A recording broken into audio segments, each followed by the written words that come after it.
When Calder Hayes hired a mail-order bride to fill the emptiness in his Montana ranch, he expected one woman. What stepped off that dust-covered stagecoach was a desperate soul with two starving children and a killer on her trail. In the blistering summer heat, he had one choice: turn them away to certain death or shelter three strangers whose secrets could cost him everything. This is the story of the man who chose love over safety, family over solitude. Stay until the end to see how one decision changed 5 lives forever. And comment with your city so I can see how far this story travels. The heat was a living thing. It rose off the Montana dirt in shimmering waves, distorting the horizon line where the Rocky Mountains met the sky. Calder Hayes stood in front of his ranch house, one boot propped on the porch step, his hat pulled low to shield his eyes from the merciless sun. Sweat traced a line down his spine, soaking into the fabric of his work shirt. The temperature had to be pushing 100 degrees, and it wasn't even noon yet. July in Montana was unforgiving. Beautiful, yes. The wildflowers still bloomed in defiant splashes of purple and gold across the valley, but brutal. The kind of heat that made men short-tempered and cattle listless. The kind that could kill you if you weren't careful. Calder had been standing there for the better part of an hour, waiting. The stagecoach from Billings was late. Again. He'd ridden into town 3 times in the past 2 weeks, each time told the same thing: delayed, weather, broken wheel, sick horses. The excuses didn't matter. What mattered was that somewhere on that coach was a woman named Evelyn Ward who'd answered his advertisement for a wife. He still wasn't entirely sure why he'd placed that ad. Loneliness, maybe. The ranch was profitable enough: 300 acres of good grazing land, a sturdy herd, a house his grandfather had built with his own hands. But it was empty. Had been empty since his wife Sarah died 4 years ago, leaving him with a daughter who barely spoke to him and a silence that grew heavier with each passing season. Maddie was 16 now, wild and angry and hurt in ways Calder didn't know how to fix. She'd loved her mother with a fierce intensity, and when Sarah succumbed to pneumonia that bitter winter, something in Maddie had closed off. She went through the motions, cooking, cleaning, helping with the horses, but she did it all with a coldness that broke Calder's heart. He thought maybe a woman's presence would help. Someone to soften the hard edges of their life. Someone to fill the spaces Sarah had left behind. So he'd written the ad. Kept it simple. Rancher seeks wife. Hard work, honest living, Montana territory. Must be of good character and willing to build a life in rough country. Evelyn Ward had been the only respondent who seemed genuine. Her letters were careful, educated, with a formality that suggested she came from better circumstances than most women who answered such ads. She'd been vague about her reasons for seeking a husband out west, but Calder hadn't pressed. Everyone had their reasons. Everyone had their ghosts. The sound of hoofbeats and creaking wheels pulled him from his thoughts. Calder straightened, shading his eyes with one hand. A cloud of dust rose from the road, and then the stagecoach emerged from it like a ship from fog. The horses were lathered, their sides heaving. The driver looked exhausted, his face burned red by the sun. The coach rattled to a stop in front of the house. "Hayes," the driver called down, spitting into the dust. "That's right. Got your package." The man's tone was sour. He climbed down from his perch with a grunt, moving to the coach door.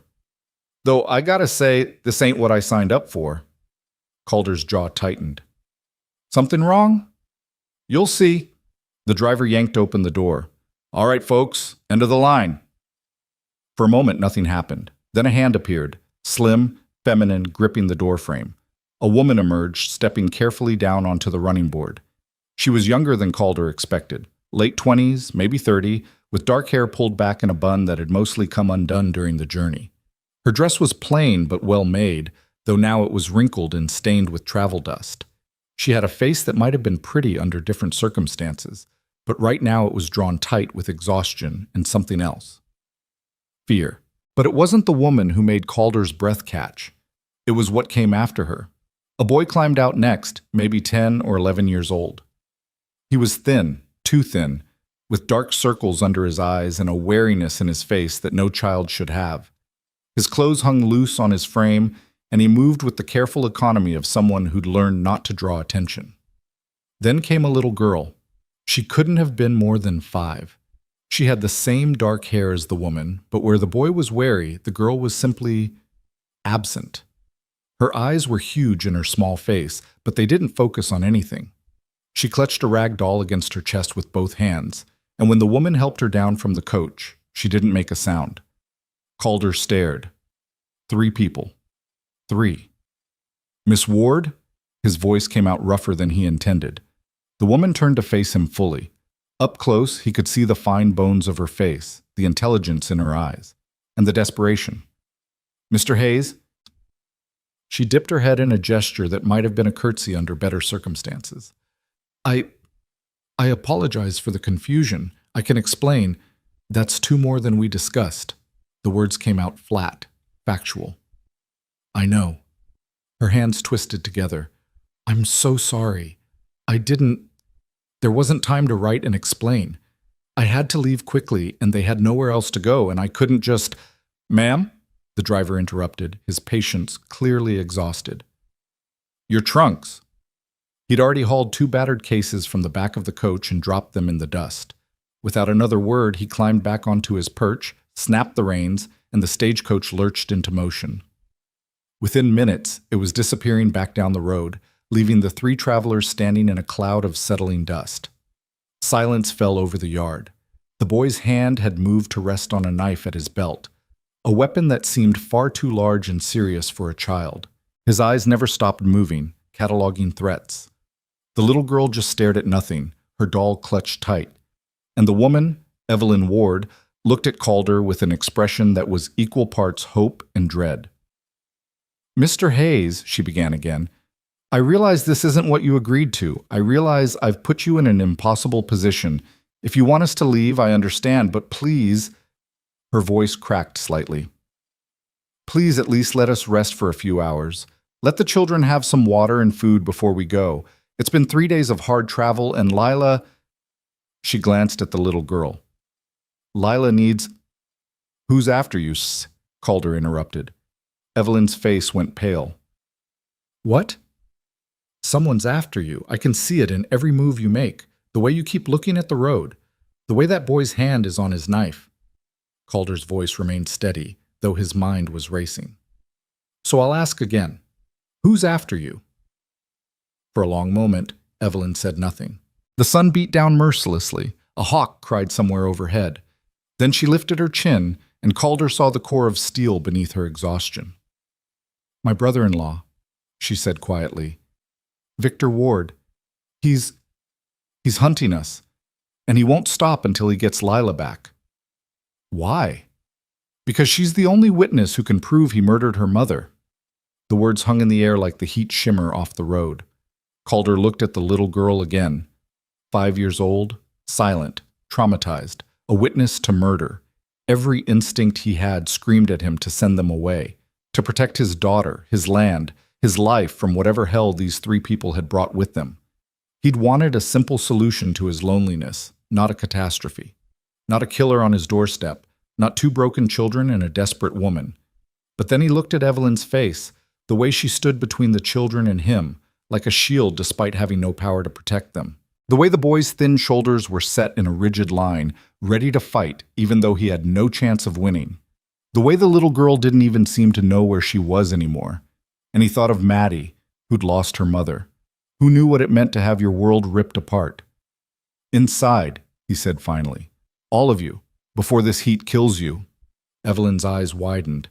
Mr. Hayes, I don't think you understand. I understand plenty. You can explain the details after you've had water and rest. He picked up both trunks with an ease that made Evelyn blink. Come on, house is cooler. He turned and headed for the porch without looking back, trusting they would follow. Behind him, he heard Evelyn's shaky exhale, the shuffle of small feet in the dust. The ranch house was built for Montana weather, thick walls, small windows, a covered porch on all sides to provide shade. Inside, it was a good 20 degrees cooler than outside, though still warm. The main room served as both kitchen and living space, with a large stone fireplace dominating one wall. Doorways led to bedrooms at the back. Calder set the trunks down and moved to the kitchen pump, working the handle until water gushed into a tin cup. He handed it to Evelyn. "Drink slow, you too." He nodded at the boy, filling another cup. Evelyn drank like a woman dying of thirst, then helped Lila drink from the same cup. The little girl's movements were mechanical, obedient but absent.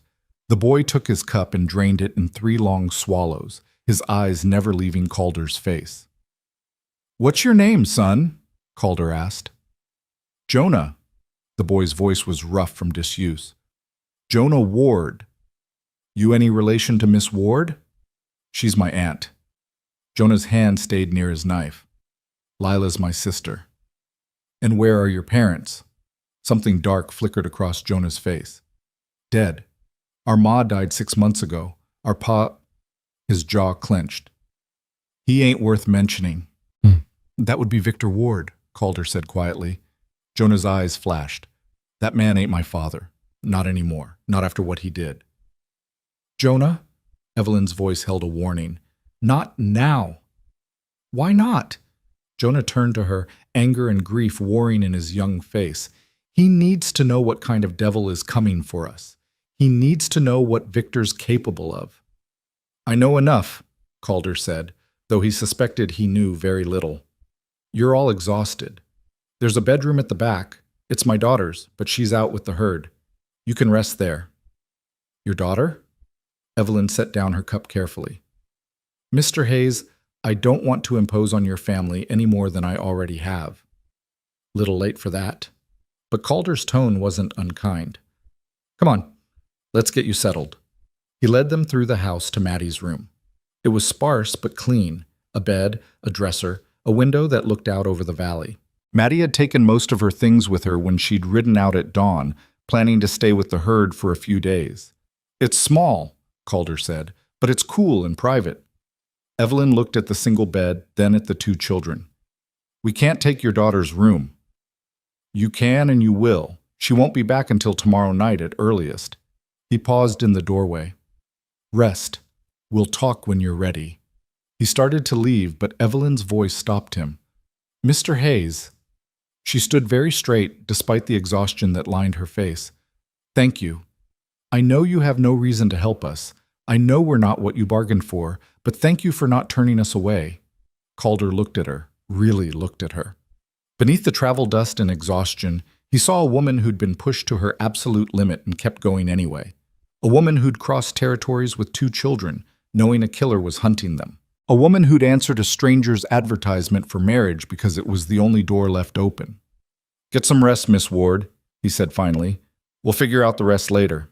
He closed the door and stood in the hallway for a moment, listening to the soft sounds of Evelyn helping the children remove their shoes, her low voice murmuring comfort.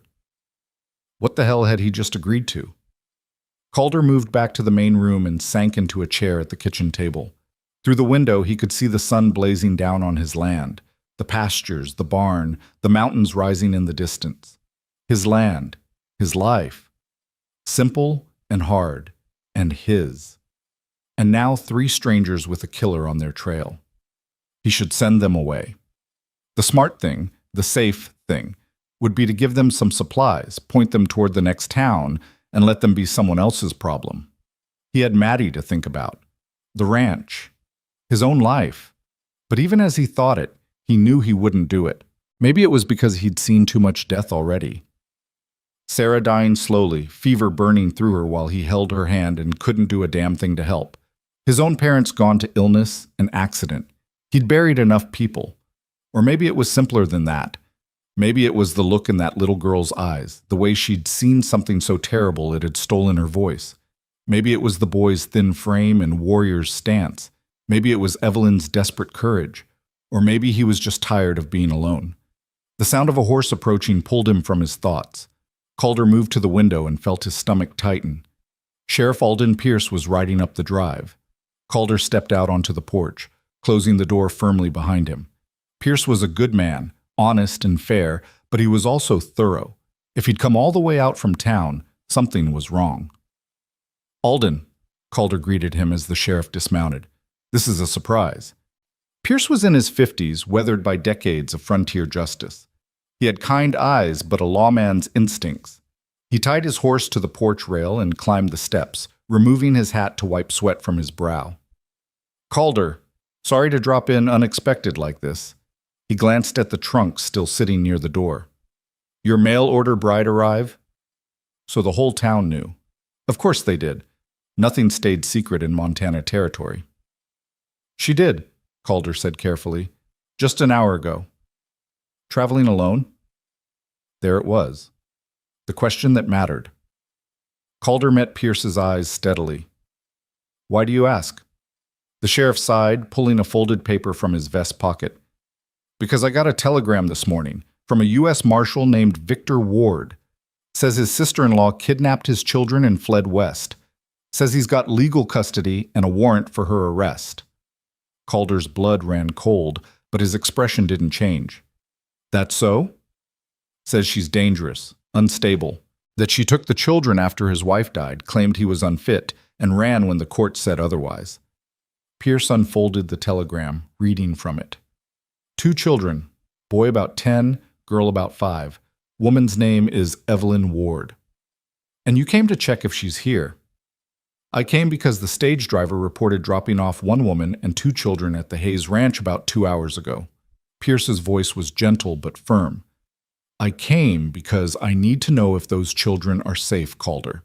If there's a custody order, I have to enforce it. Even if the man requesting it is a murderer, the word hung between them. Pierce's expression tightened. That's a serious accusation. It's a serious situation. Calder kept his voice level. Before you enforce anything, Alden, I'm asking you to hear the full story, not just what some telegram says, the whole truth. Is she here? She's resting. They all are. They've been traveling for days in this heat. I need to speak with her, Calder. You will. Just give her a few hours. She's not running anywhere. Neither are the children. You have my word. Pierce studied him for a long moment. They'd known each other for 15 years, had ridden together during the range wars, shared whiskey after Sarah's funeral. Trust ran deep between them. Few hours, Pierce said finally. Then I need statements. And if there's a custody order, Calder, I have to follow it. You understand that? I understand you're a man of the law. I'm just asking you to be a man of justice first. Pierce nodded slowly, settling his hat back on his head.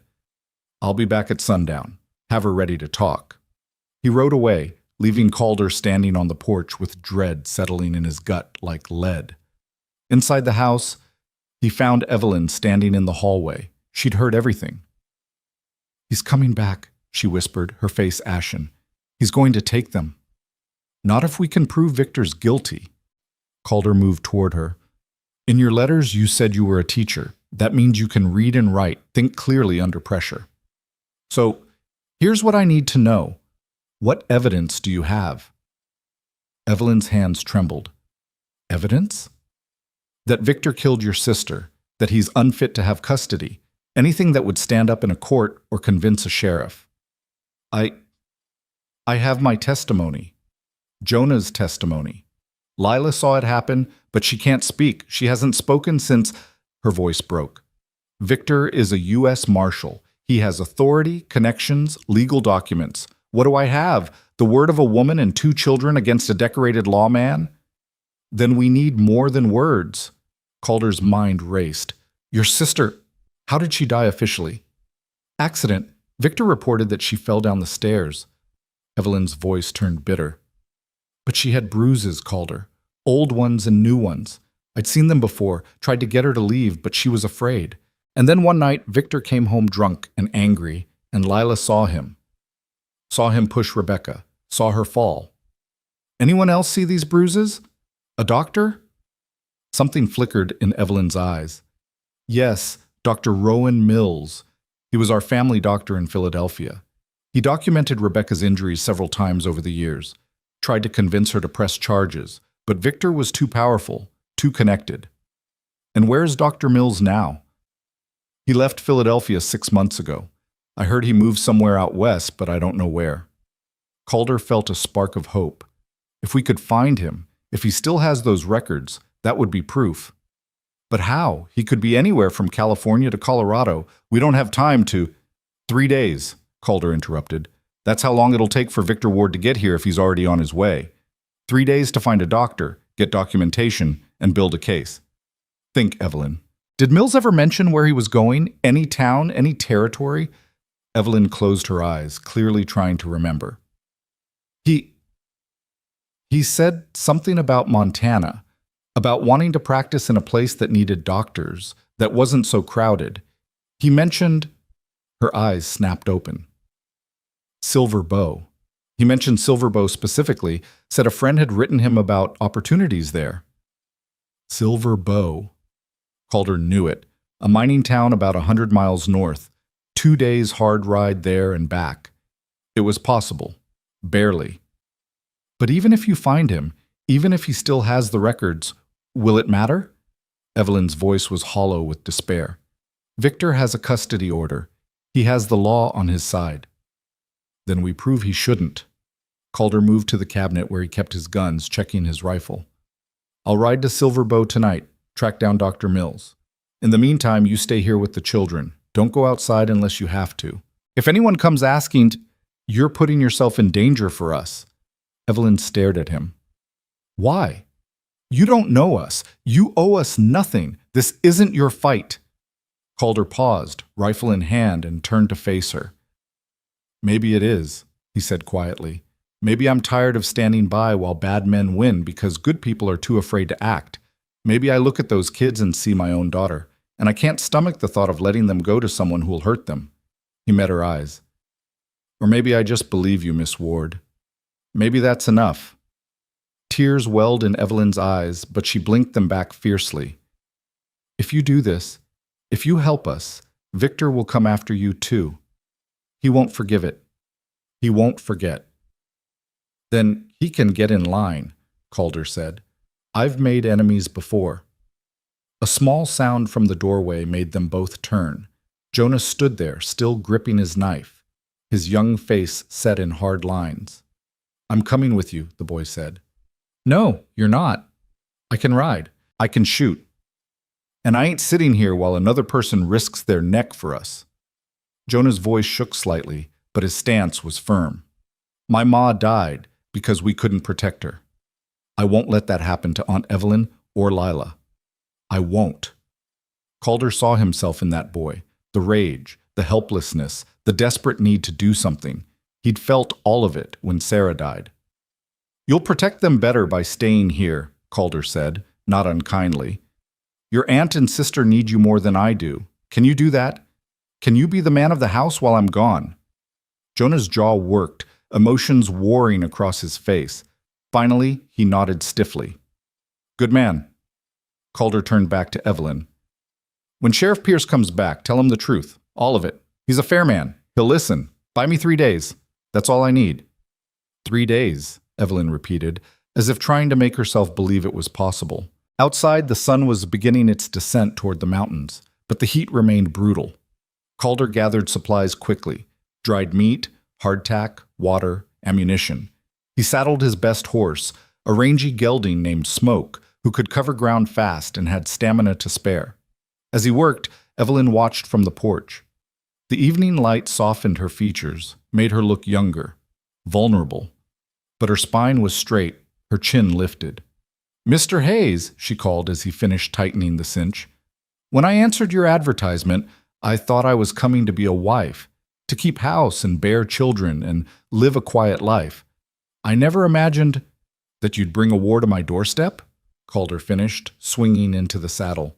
Neither did I, Miss Ward, but wars find us whether we want them or not.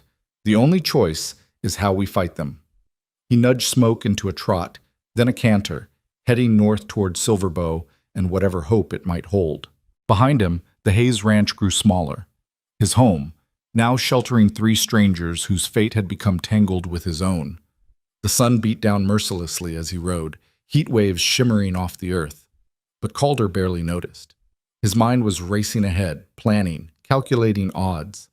3 days to find a doctor, 3 days to get proof, 3 days to stop a killer who wore a badge. It should have been impossible. But as the mountains rose before him, stark and beautiful in the harsh light, Calder felt something he hadn't felt in years. Purpose. For 4 years he'd been drifting, going through motions, surviving but not living.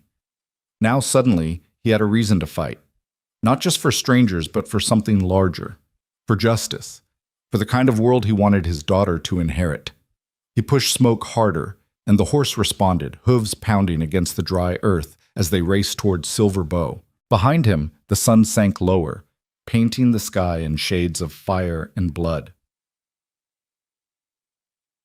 Back at the ranch, Evelyn stood on the porch until Calder disappeared from view. Then she turned and went inside, where Jonah waited with his knife and Lila sat silent with her doll. "He's really going to help us?" Jonah asked, disbelief and hope mixing in his voice. "He's going to try," Evelyn said quietly. She knelt before Lila, smoothing the little girl's hair gently. "We're going to be okay, sweet girl. I promise. We're going to be okay." Lila didn't respond, didn't even blink, but her small hand reached out and gripped Evelyn's fingers, holding on tight. It was the first time she'd reached for anything since the night her mother died. The first night passed in uneasy silence. Evelyn had expected sleep to be impossible, but exhaustion claimed her the moment she lay down beside the children. She woke once in the darkness to find Jonah sitting upright against the wall, knife across his lap, keeping watch. She tried to convince him to rest, but he'd just shaken his head, eyes fixed on the door. So she'd let him be, understanding that some wounds ran too deep for comfort. When dawn broke, painting the Montana sky in shades of coral and gold, the heat was already building. Evelyn rose quietly, leaving the children sleeping, and ventured into the main room. The house was still, but she could hear sounds from outside. Animals stirring, the distant lowing of cattle. She found water in the kitchen pump and splashed her face, trying to orient herself to this strange new reality. 24 hours ago, she'd been on a stagecoach, terrified and desperate. Now she was in the home of a man she barely knew, who'd ridden off into danger on her behalf. The front door opened, making her jump. A girl stood in the doorway, silhouetted against the morning light. She was tall and lean, with sun-bleached brown hair pulled back in a practical braid. Her clothes were dusty from riding, worn trousers, a man's shirt, boots caked with dried mud. She carried saddlebags over one shoulder and had a rifle slung across her back. For a moment, neither of them moved. Then the girl's eyes narrowed. "Who the hell are you?" Evelyn straightened, keeping her voice level. "My name is Evelyn Ward. You must be Maddie." "Must be." Maddie dropped her saddlebags with a thud that seemed deliberately loud. "And you must be the mail-order bride my father hired without bothering to tell me about." The hostility in her voice was sharp enough to cut. Evelyn had expected resentment. Of course the girl would feel displaced, but the raw anger caught her off guard. "I'm sorry," Evelyn said carefully. "I know my arrival must be a shock." "Shock?" Maddie laughed, but there was no humor in it. "Lady, I come home after 3 days with the herd to find a stranger in my house, wearing my mother's apron, and you think that's just a shock?" Evelyn looked down. She'd found the apron hanging by the stove and put it on without thinking. Now she untied it quickly, folding it with shaking hands. "You're right. I shouldn't have what? Come here? Taken advantage of a lonely man? Moved into a dead woman's home like you have any right to it?" Maddie's voice rose with each word. "Where's my father?" "He rode to Silver Bow." "Silver Bow? That's 2 days' ride. Why the hell would he—" Maddie stopped, her eyes moving past Evelyn to the hallway where Jonah had appeared, knife in hand, his face set in defensive lines. "And who is that?" "My nephew," Evelyn said quietly. "Jonah. There's also my niece, Lila. She's 5.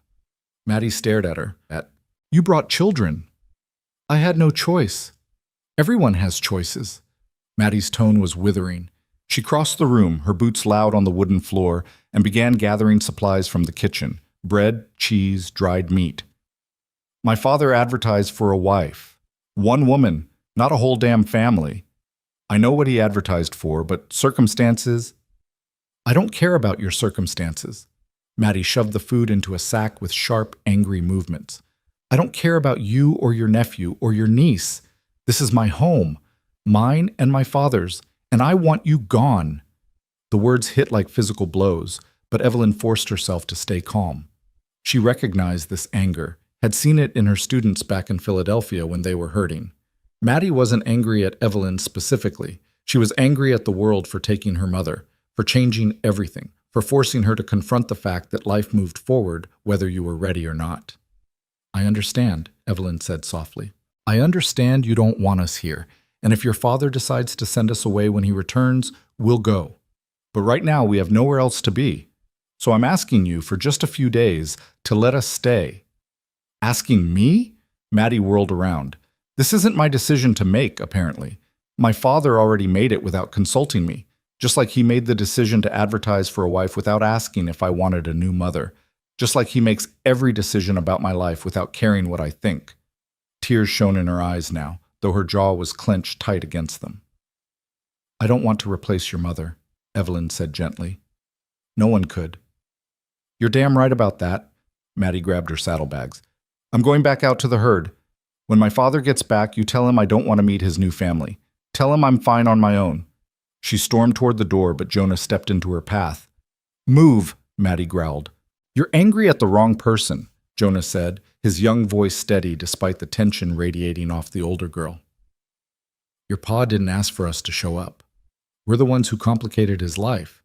But he chose to help anyway. Maybe instead of being mad at him, you could try being grateful you got a father who gives a damn." Maddie's hand moved fast, faster than Evelyn could track, and suddenly Jonah was shoved back against the wall, Maddie's forearm pressed across his throat. "Don't you dare," she hissed, her face inches from his. "Don't you dare tell me how to feel about my father.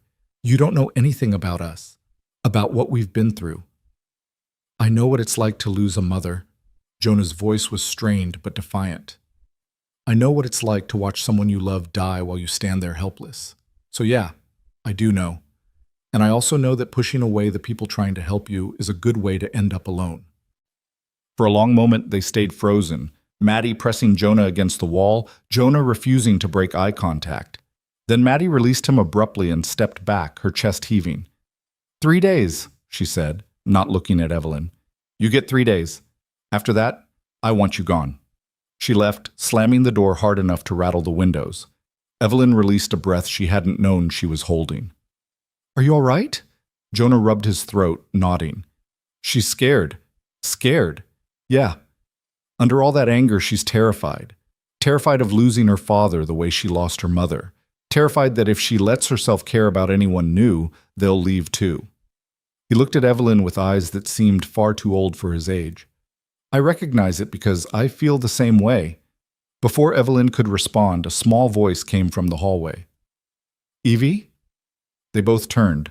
Lila stood in her nightdress, clutching her doll, her huge eyes full of confusion and fear. "I'm here, sweetheart." Evelyn moved to her quickly, kneeling down. "Did the loud voices scare you?" Lila nodded, but didn't speak. She never spoke. "It's okay. Everything's okay now. Are you hungry?" Another nod.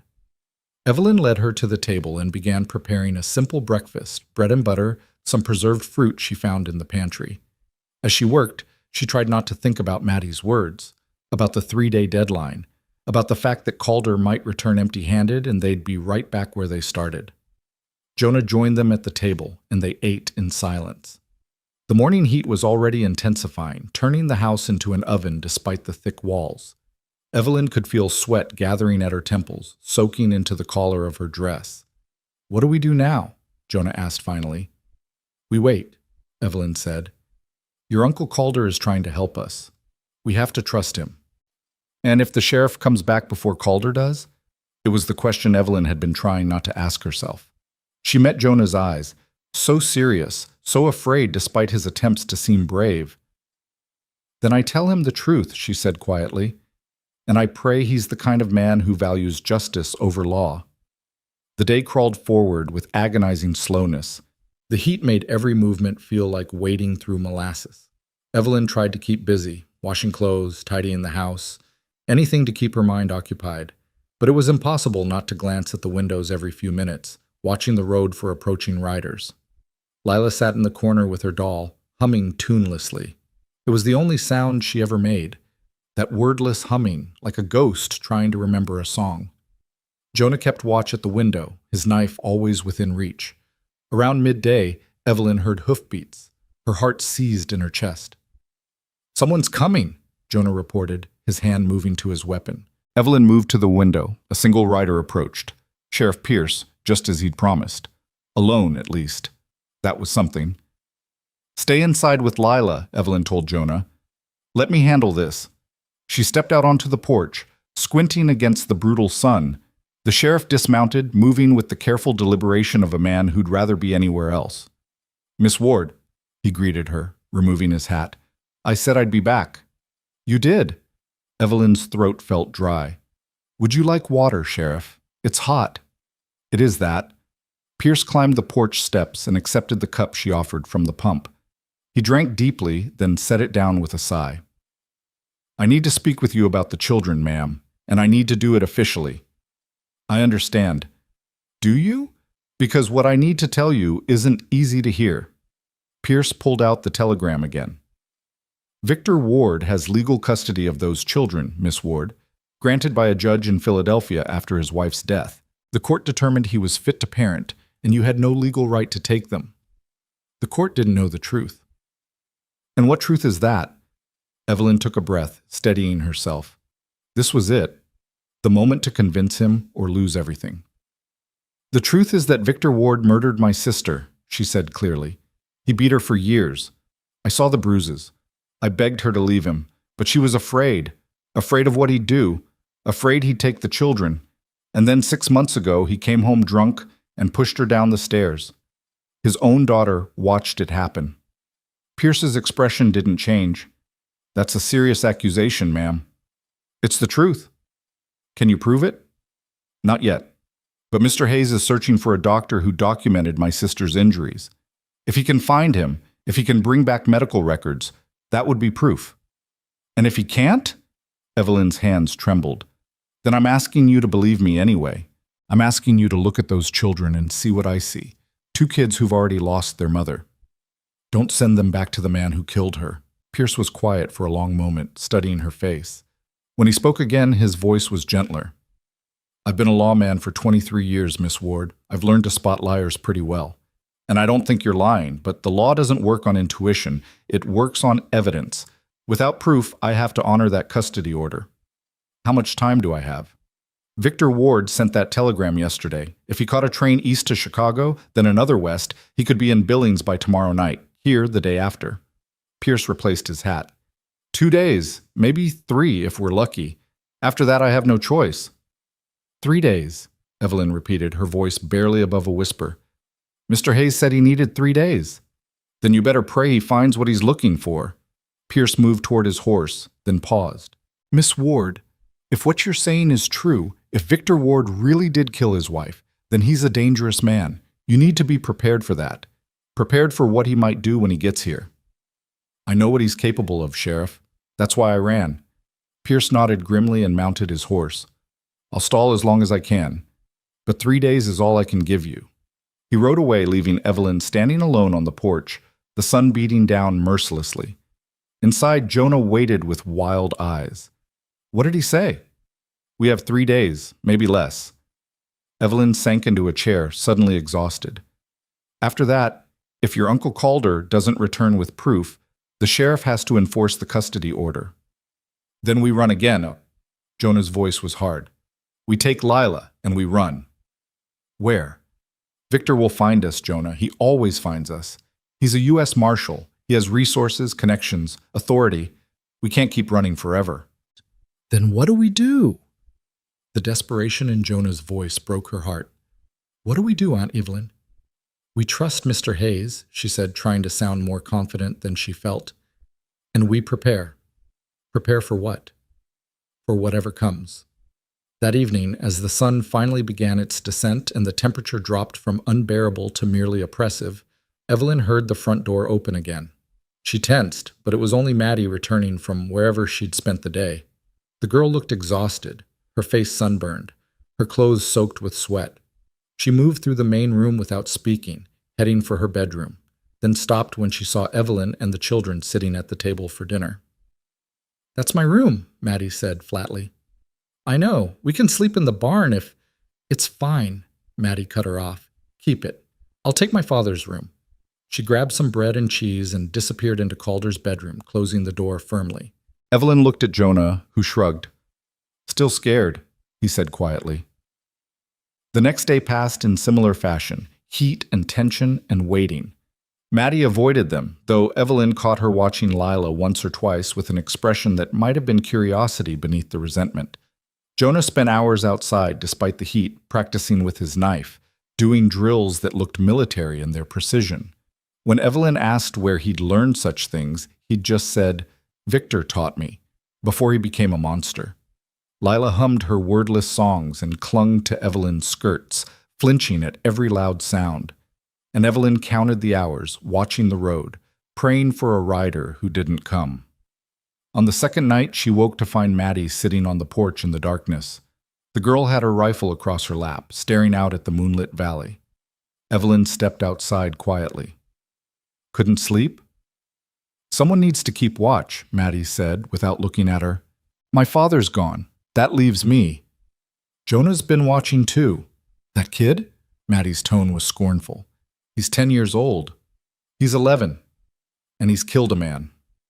That got Maddie's attention. Her head whipped around. What? Evelyn sat down on the porch steps, far enough away to not crowd the girl, but close enough to talk. When we were fleeing Philadelphia. Victor sent men after us, bounty hunters, I think. They caught up to us in Kansas. One of them tried to take Lila, and Jonah... She closed her eyes. He stabbed him. Right through the ribs. The man died on the spot. Maddie was silent for a long moment. And the kid's okay with that? No, he has nightmares. I hear him crying sometimes when he thinks I'm asleep, but he did what he had to do to protect his sister. Evelyn looked at Maddie directly. The same way you'd do anything to protect your father. That's different. Is it? You're both children forced to become warriors because the adults in your life couldn't keep you safe. I'm not a child, Maddie snapped. I'm 16. Exactly. You should be worrying about dances and boys and what dress to wear to church. Instead, you're sitting here with a rifle, keeping watch against threats you can't even see yet. Evelyn's voice softened. I'm sorry, Maddie.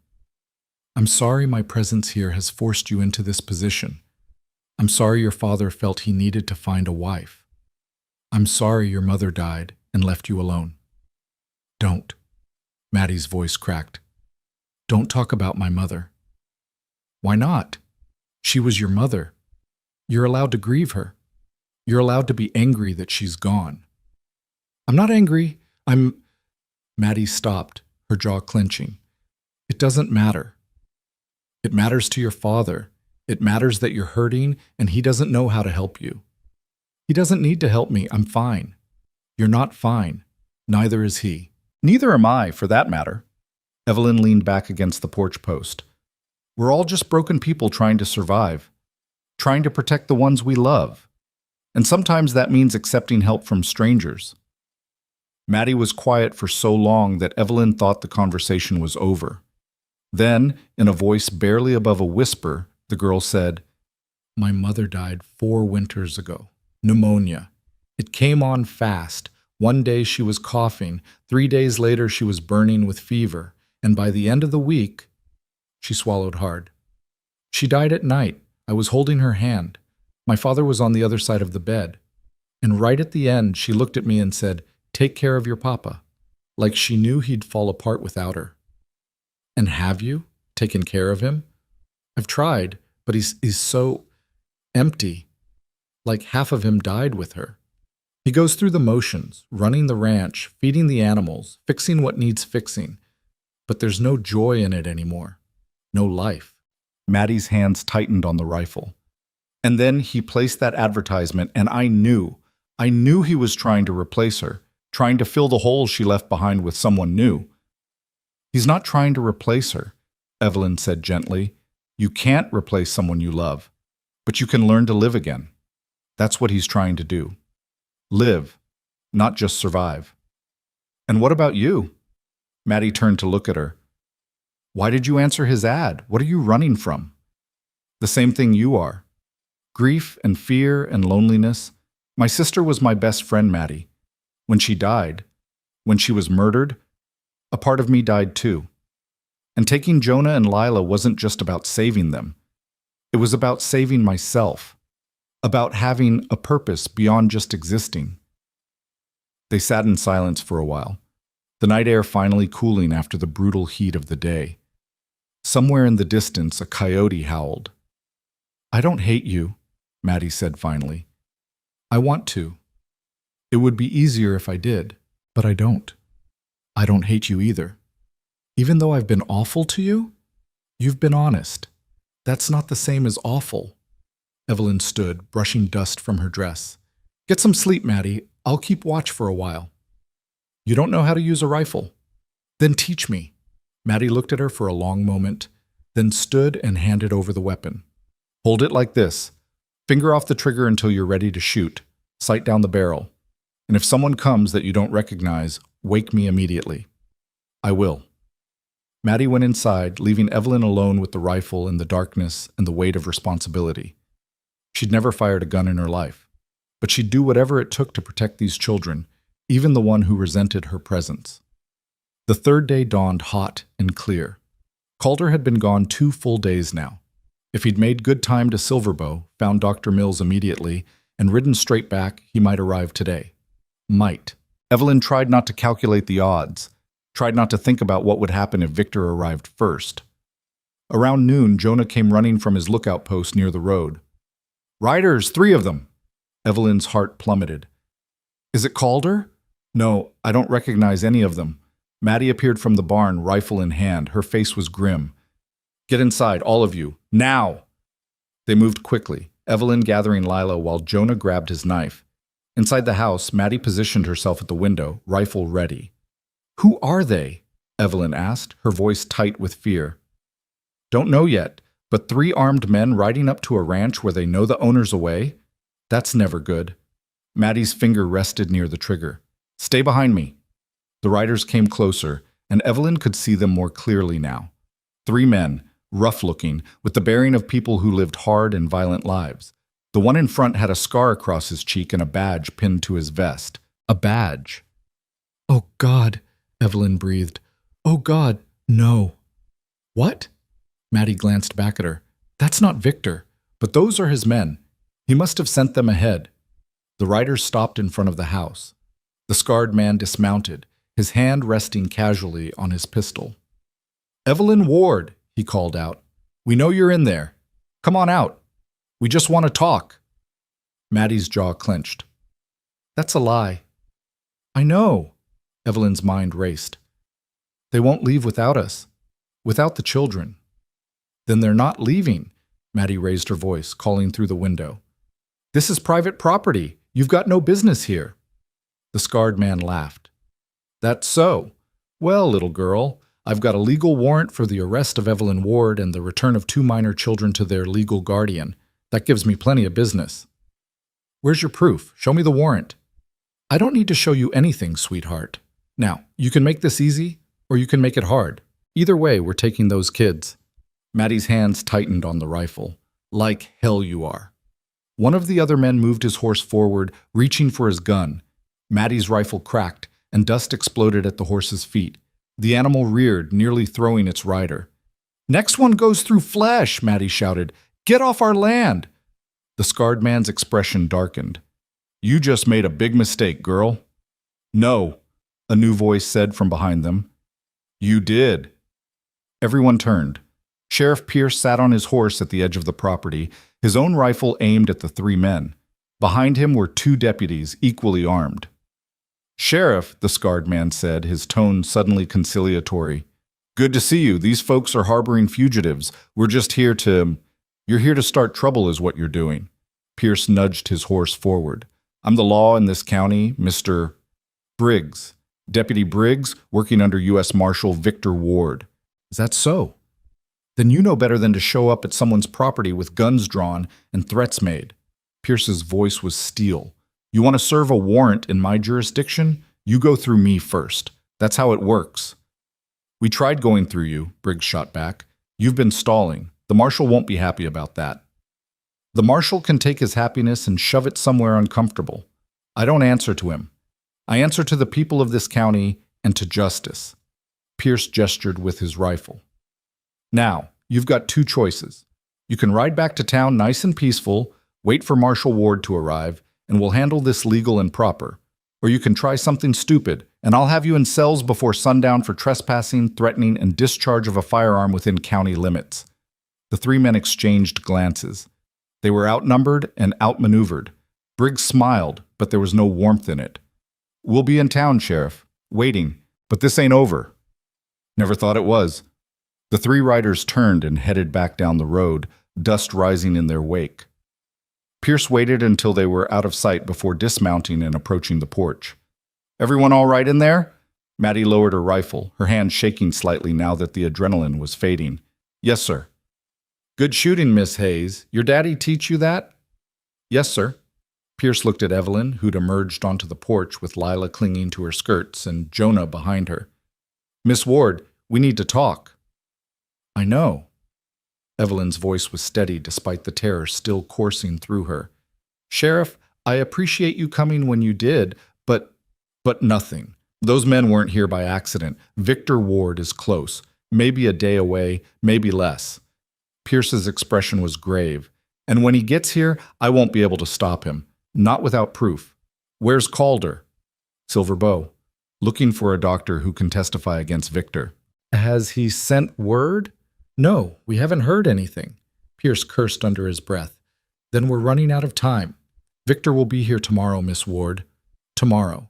And unless Calder rides back with ironclad evidence, I'll have no choice but to hand those children over. You can't, Jonah burst out. You can't give us back to him. He'll kill us. Son, I don't want to, but the law protects men like him. Jonah's voice cracked with emotion. The law let him beat my mother for years. The law gave him custody even though Lila watched him murder her. The law doesn't care about us. It only cares about him because he's got a badge. Pierce looked at the boy, really looked at him, and Evelyn saw something shift in the sheriff's face. Recognition, maybe. Or shame. You're right, Pierce said quietly. The law fails people every day. Good people, innocent people. And that's why good men have to work twice as hard to make it mean something. To make it protect the people it should. He met Evelyn's eyes. I'll give you until sundown tomorrow. That's all I can promise. If Calder's not back by then with evidence, I have to do my job. You understand? I understand. Evelyn's throat was tight. Thank you, Sheriff, for everything. Pierce nodded and mounted his horse. As he and his deputies rode away, Maddie turned to Evelyn. What happens if my father doesn't make it back in time? Evelyn looked down at Lila, who was humming that wordless song again, oblivious to the danger closing in around them. At Jonah, who stood rigid with fear and helpless rage. At Maddie, who'd put aside her resentment to defend them. Then we fight, Evelyn said simply. Whatever it takes. We fight. That night, they prepared for war. Maddie showed Jonah how to barricade the doors, how to create sight lines from the windows, where to position themselves for maximum cover. She taught Evelyn the basics of loading and firing the spare rifle, though they both knew it would take more than one lesson to make her an effective shot. Lila watched with wide, silent eyes as they moved furniture and checked ammunition supplies. Will there be shooting? Jonah asked as they worked. I don't know, Maddie admitted. Depends on whether Victor tries to take you by force. He will. That's who he is. Jonah's jaw was set hard. He doesn't take no for an answer. As darkness fell and the temperature finally dropped to something bearable, they sat together in the main room. No one felt like sleeping. Tomorrow could bring salvation or destruction, and there was no way to know which. Tell me about your sister, Maddie said suddenly to Evelyn. Your sister Rebecca, what was she like? Evelyn was surprised by the question, but grateful for something to focus on besides fear. She was kind, gentle. She loved music, used to sing all the time when we were growing up. She had a voice like sunshine. A sad smile touched her lips. When she met Victor, he seemed charming, attentive. We all thought he'd make her happy. By the time we realized what he really was, it was too late. She was already trapped. Why didn't she leave? Maddie asked. She tried, once. Victor found her, brought her back, and Evelyn glanced at the children, choosing her words carefully. He made sure she understood the consequences of trying again. He broke her arm, Jonah said flatly. Snapped it like a twig, told everyone she fell, made Ma tell everyone she fell. And she did, because she was afraid he'd do worse next time, afraid he'd hurt Lila or me. The room fell silent. My mother tried to leave once too, Maddie said quietly. When I was little, my real father, before Calder adopted me, he was a drunk, mean when he drank. One night he hit her, and she packed a bag and took me to her sister's house. But then he came apologizing, crying, promising to change. And she believed him. Maddie's hands clenched in her lap. He died in a bar fight 6 months later. And then my mother met Calder, and everything got better. He saved us. That's what your father's trying to do now, Evelyn said gently. Save us. I know. Maddie looked at her with eyes that suddenly seemed much older than 16. I know. That's why I've been so angry, because I'm afraid he won't come back. Afraid something will happen to him, and I'll lose another parent. It's not you I'm mad at. It's the situation. It's the unfairness of it all. I understand, Evelyn said. Believe me, I understand. They sat together in the lamplight, 4 people bound by fear and hope, and the desperate need to believe that good men still existed, that justice could still prevail, that tomorrow wouldn't bring the end of everything. Outside, the Montana night was vast and star-filled and beautiful. And somewhere in that darkness, a killer was riding closer. Dawn came too quickly, painting the sky in shades of amber and blood. Evelyn hadn't slept at all. None of them had. They'd taken turns at the windows through the long night, watching the road, listening for the sound of approaching horses. But the darkness had remained empty, offering neither salvation nor threat. Now, with the sun climbing over the mountains and the heat already building, Evelyn felt the weight of the deadline pressing down on her chest like a stone. Sundown. That's what Sheriff Pierce had said. Sundown was when their time ran out. She moved through the house mechanically, preparing breakfast that no one would eat. Her hands trembled as she worked the pump, filled the kettle, sliced bread. Behind her, Jonah sat at the table cleaning his knife for the 3rd time that morning. Maddie stood at the window, motionless as a statue, rifle cradled in her arms. Lila was the only one who seemed unaware of the tension. She sat in the corners with her doll, humming that wordless melody that had become the soundtrack to their fear. Maybe your father found the doctor, Evelyn said, trying to inject hope into her voice. Maybe he's riding back right now with all the evidence we need. Maybe, Maddie replied, but her tone suggested she didn't believe it. Or maybe Victor got to Silverbow first. Maybe my father's lying in a ditch somewhere with a bullet in his back. Don't say that. Why not? It's possible. Victor's a U.S. Marshal with connections everywhere. You think he doesn't have people watching the roads? People who'd report if someone was asking questions about him? Maddie's knuckles were white on the rifle. My father rode into danger because of us, because of you. If something happens to him, it'll be because he chose to help, Jonah interrupted, his voice hard. Nobody forced him. He could have turned us away, but he didn't. So don't you dare blame Aunt Evelyn for his choices. Maddie turned to glare at him, but before she could respond, the sound of hoofbeats froze them all. Multiple horses. Coming fast. Evelyn's heart stopped. She moved to the window beside Maddie, peering out at the road. A group of riders approached through the shimmering heat. 6 men, maybe 7, moving with purpose. Is it Victor? Evelyn's voice came out as barely a whisper. Maddie squinted against the glare. Can't tell yet, but that's too many for a friendly visit. Get away from the windows, Jonah commanded, suddenly sounding much older than his 11 years. Both of you, if they start shooting... They won't shoot, a voice said from the doorway. They all spun around. Sheriff Pierce stood there, hat in hand, his face grim. Behind him, Evelyn could see his deputies taking up positions around the property. Sheriff, Evelyn breathed. What's happening? Victor Ward arrived in town an hour ago, Pierce said heavily. He's at the courthouse right now, filing formal charges. Kidnapping, custodial interference. He's got lawyers, documentation, the full weight of federal authority behind him. He paused, his jaw clenching. And he's demanding immediate custody of the children. The words hit like physical blows. Evelyn felt her legs weaken, had to grip the back of a chair to stay upright. "No," she whispered. "Please, no. I'm sorry, Miss Ward. I stalled as long as I could, but he's forcing the issue. The judge has ordered a hearing for noon today. You need to be there, all of you." "A hearing?" Maddie's voice was sharp. "What kind of hearing?" "An emergency custody hearing. Victor's claiming the children are in immediate danger. Says you've brainwashed them, Miss Ward. Says you're mentally unstable and a threat." Pierce looked genuinely pained. "Without evidence to counter his claims, the judge will have no choice but to return the children to their legal guardian." "Then I won't go," Evelyn said, her voice growing stronger with desperate determination. "I won't take them to him. You'll have to drag us there." "Please don't make me do that." Pierce's eyes held a plea. "Come voluntarily. Tell your story. Maybe the judge will listen. Maybe nothing," Jonas shouted, his hand on his knife. "This is all just pretend.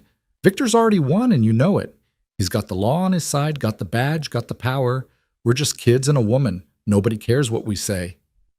"I care," Pierce said quietly, "and Judge Morrison is a fair man. If you can give him reason to doubt Victor's fitness as a father, he might delay the custody transfer. Might give us more time to find real evidence." "Time," Evelyn repeated bitterly. "That's all anyone ever offers. More time. But time won't save us if Calder doesn't—" Her voice broke. "If he doesn't come back." "Then we pray he does," Pierce said. "In the meantime, you need to come to the courthouse. You need to face this head on, because if you run, if you hide, Victor wins by default. At least this way you have a chance." Evelyn looked at the children. Jonah stood rigid, vibrating with helpless rage. Lila had stopped humming, her huge eyes fixed on Evelyn's face with an expression of pure trust. Trust that Evelyn would protect her. Trust that Evelyn wouldn't let the monster take her back. Trust that Evelyn was terrified she was about to betray. "All right," she said finally, her voice hollow. "We'll come." The ride into town felt like a death march. Sheriff Pierce had insisted on escorting them personally, his deputies forming a protective ring around the wagon. Maddie had refused to stay behind, bringing her rifle in a look that dared anyone to challenge her right to be there. The sun blazed mercilessly as they traveled, heat waves rising off the dirt road. Evelyn held Lila close, feeling the little girl's rapid heartbeat against her chest. Jonah sat across from them, his face like stone, his hand never leaving his knife. "What do we say?" Jonah asked suddenly. "When we're in front of the judge, what do we tell him?" "The truth," Evelyn replied, though the word felt inadequate. "We tell him everything. About your mother's death, about Victor's violence, about why we ran. He won't believe us." "He might. We have to try." "And if trying isn't enough?" Evelyn had no answer for that.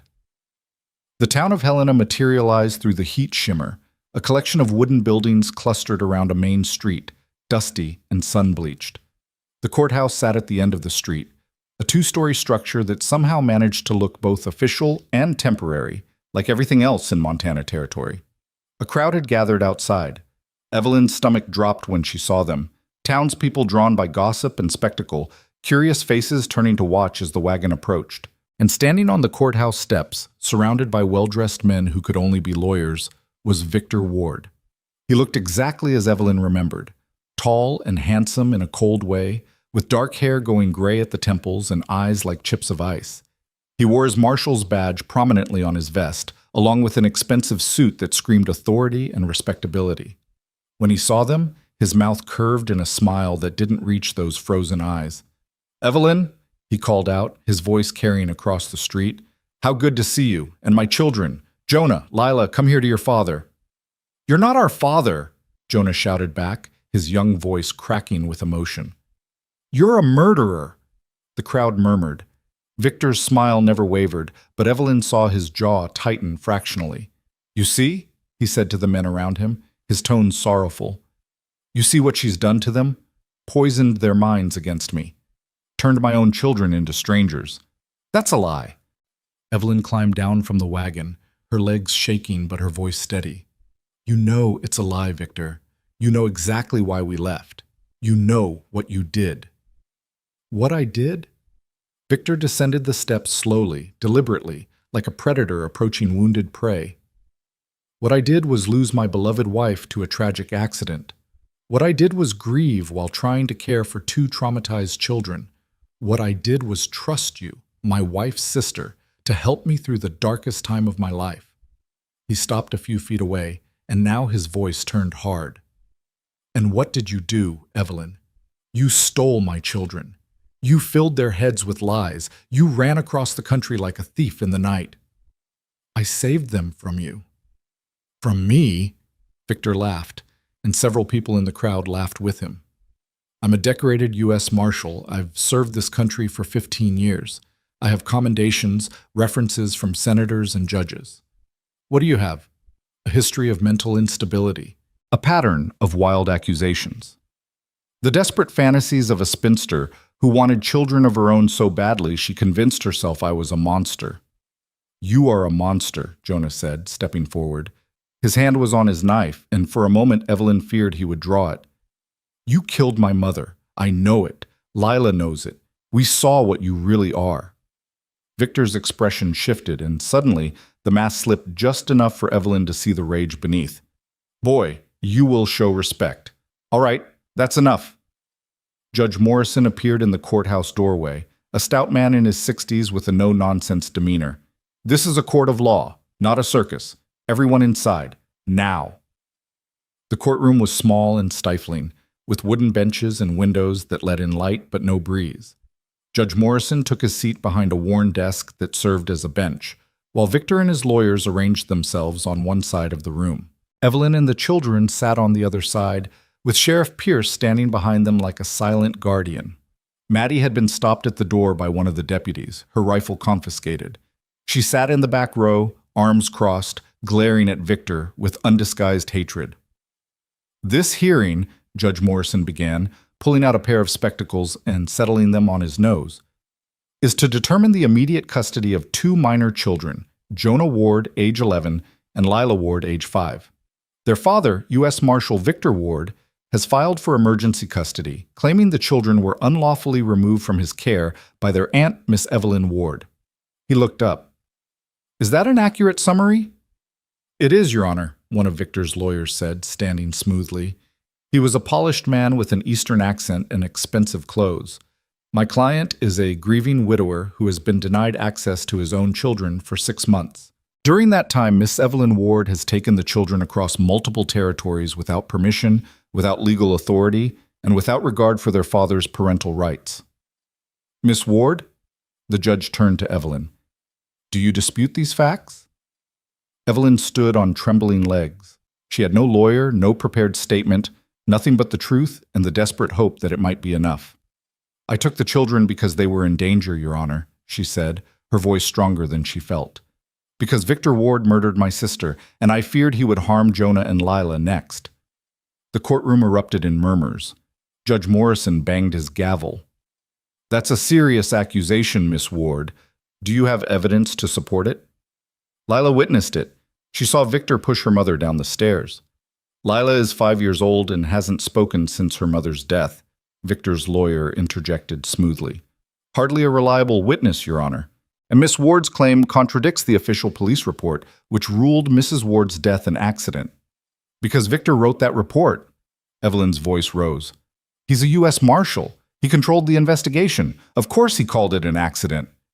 Your Honor, the lawyer continued, pulling out a sheaf of papers, we have documentation from 3 separate physicians stating that Rebecca Ward's death was consistent with an accidental fall. We have statements from neighbors attesting to Victor Ward's character.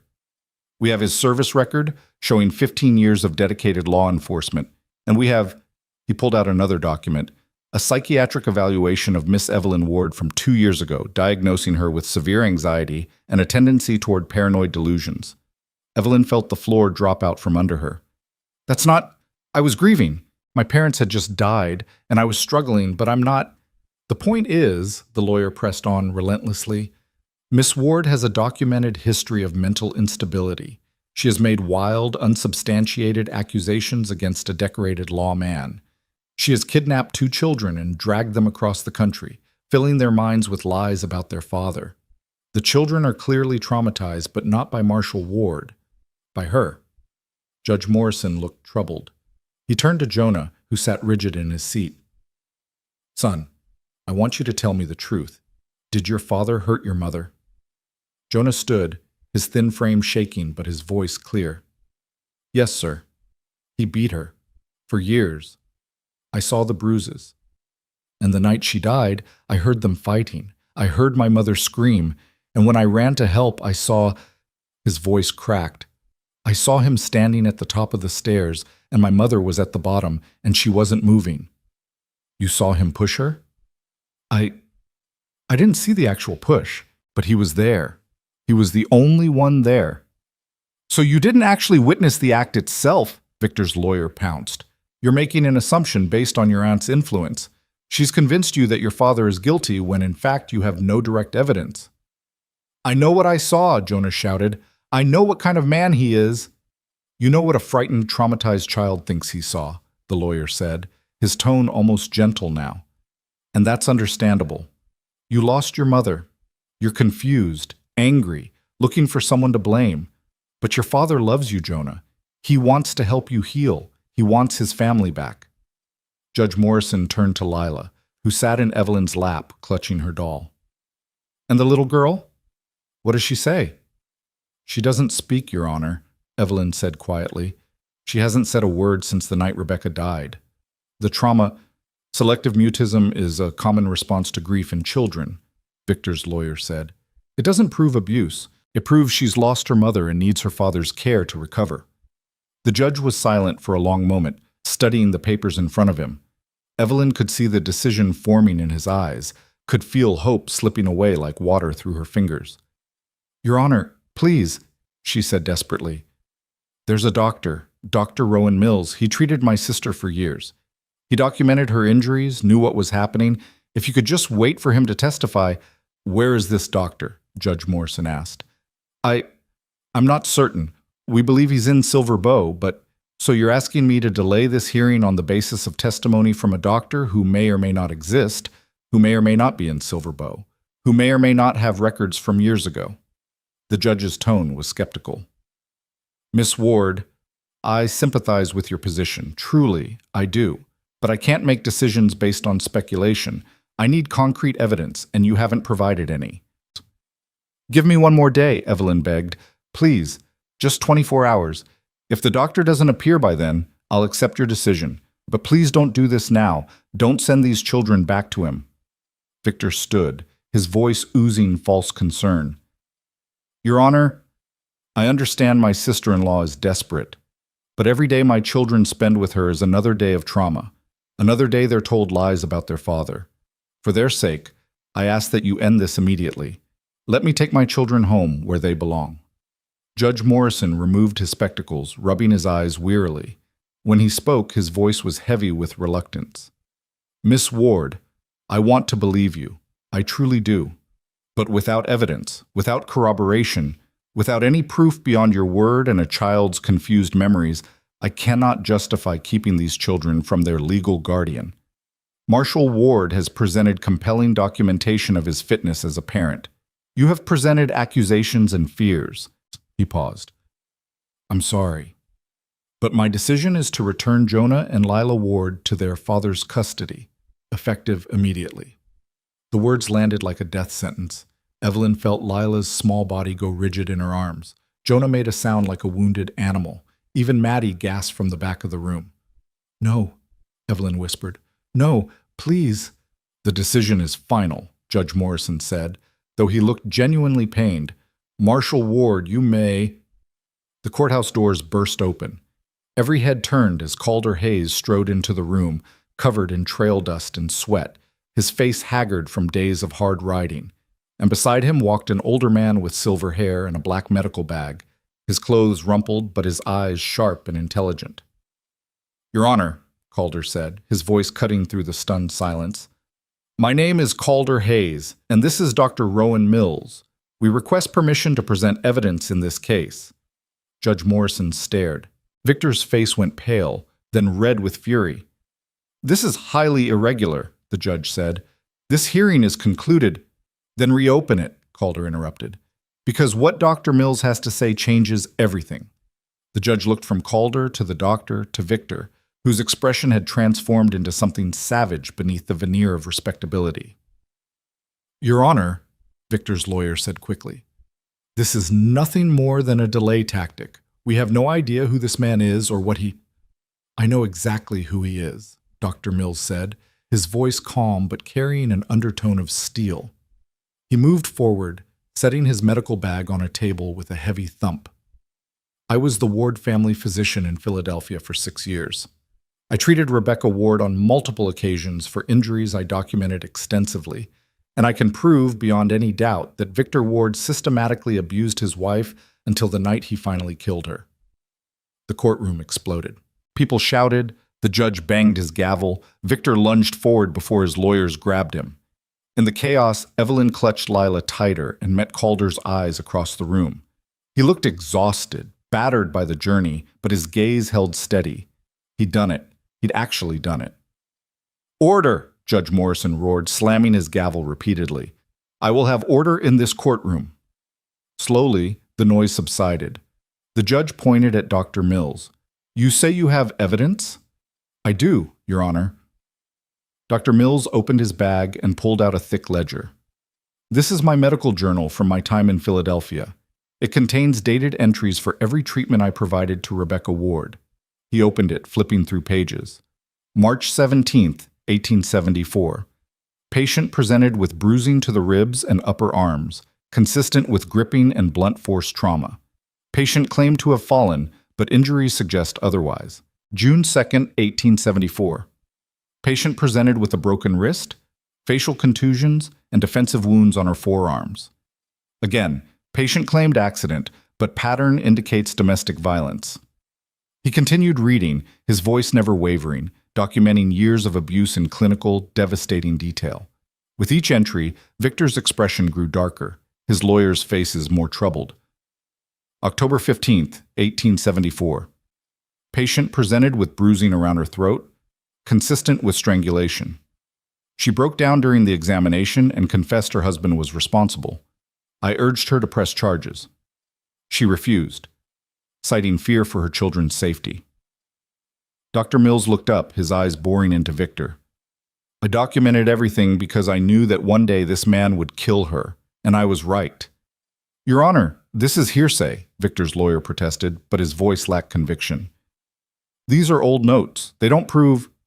They prove a pattern, Judge Morrison said quietly. He gestured to Dr. Mills. Continue. The last time I saw Rebecca Ward alive was January 10th, 1875. She came to me with cracked ribs and a concussion. She told me Victor had beaten her because dinner was late. She was terrified, talking about running away with the children. I gave her money for train tickets. I told her she had to leave before it was too late. Dr. Mills's voice grew thick with emotion. 2 weeks later, I received news that she died in a fall down the stairs. I didn't believe it then. I don't believe it now. The judge turned to Victor, whose mask had finally shattered completely. His face was twisted with rage, his hands clenched into fists. Marshal Ward, do you have a response to these allegations? This is a conspiracy, Victor snarled. A fabrication designed to destroy me. That woman, he pointed at Evelyn, she's convinced this doctor to lie. She's paying him, bribing him. I don't know, but it's all false. I kept photographic evidence, Dr. Mills said calmly. He reached into his bag again and pulled out a folder. These are pictures I took of Rebecca's injuries over the years, with her permission, for documentation purposes. He laid the photographs on the judge's desk. Evelyn couldn't see them from where she sat, but she saw Judge Morrison's face go gray. Saw him flip through the images, his expression hardening with each one. Dear God, the judge whispered. Your Honor, photographs can be doctored. They can be... Enough! Judge Morrison's voice cut through the lawyer's protests like a blade. He stood, and when he spoke again, his tone was glacial. I have seen enough evidence to believe that Victor Ward poses a credible threat to his children. I am hereby reversing my earlier decision. Custody of Jonah and Lila Ward is to remain with their aunt, Evelyn Ward, pending a full criminal investigation into Rebecca Ward's death. You can't do this, Victor roared, surging to his feet. I have rights. I'm a U.S. Marshal. You can't just... You're a murderer, Judge Morrison said flatly, and I'm ordering your immediate arrest on suspicion of domestic violence and manslaughter. Sheriff Pierce? Pierce moved forward, his hand on his gun. Victor Ward, you're under arrest. What happened next occurred so fast that later Evelyn would struggle to remember the exact sequence of events. Victor's hand flashed to his belt, drawing a concealed pistol. People screamed, diving for cover. Pierce drew his own gun, but Victor was faster, firing a shot that splintered the wood near the sheriff's head. "Nobody move!" Victor shouted, swinging the gun around wildly. His eyes found Lila, still in Evelyn's lap. "Give me my daughter. Give her to me now, or I start killing people."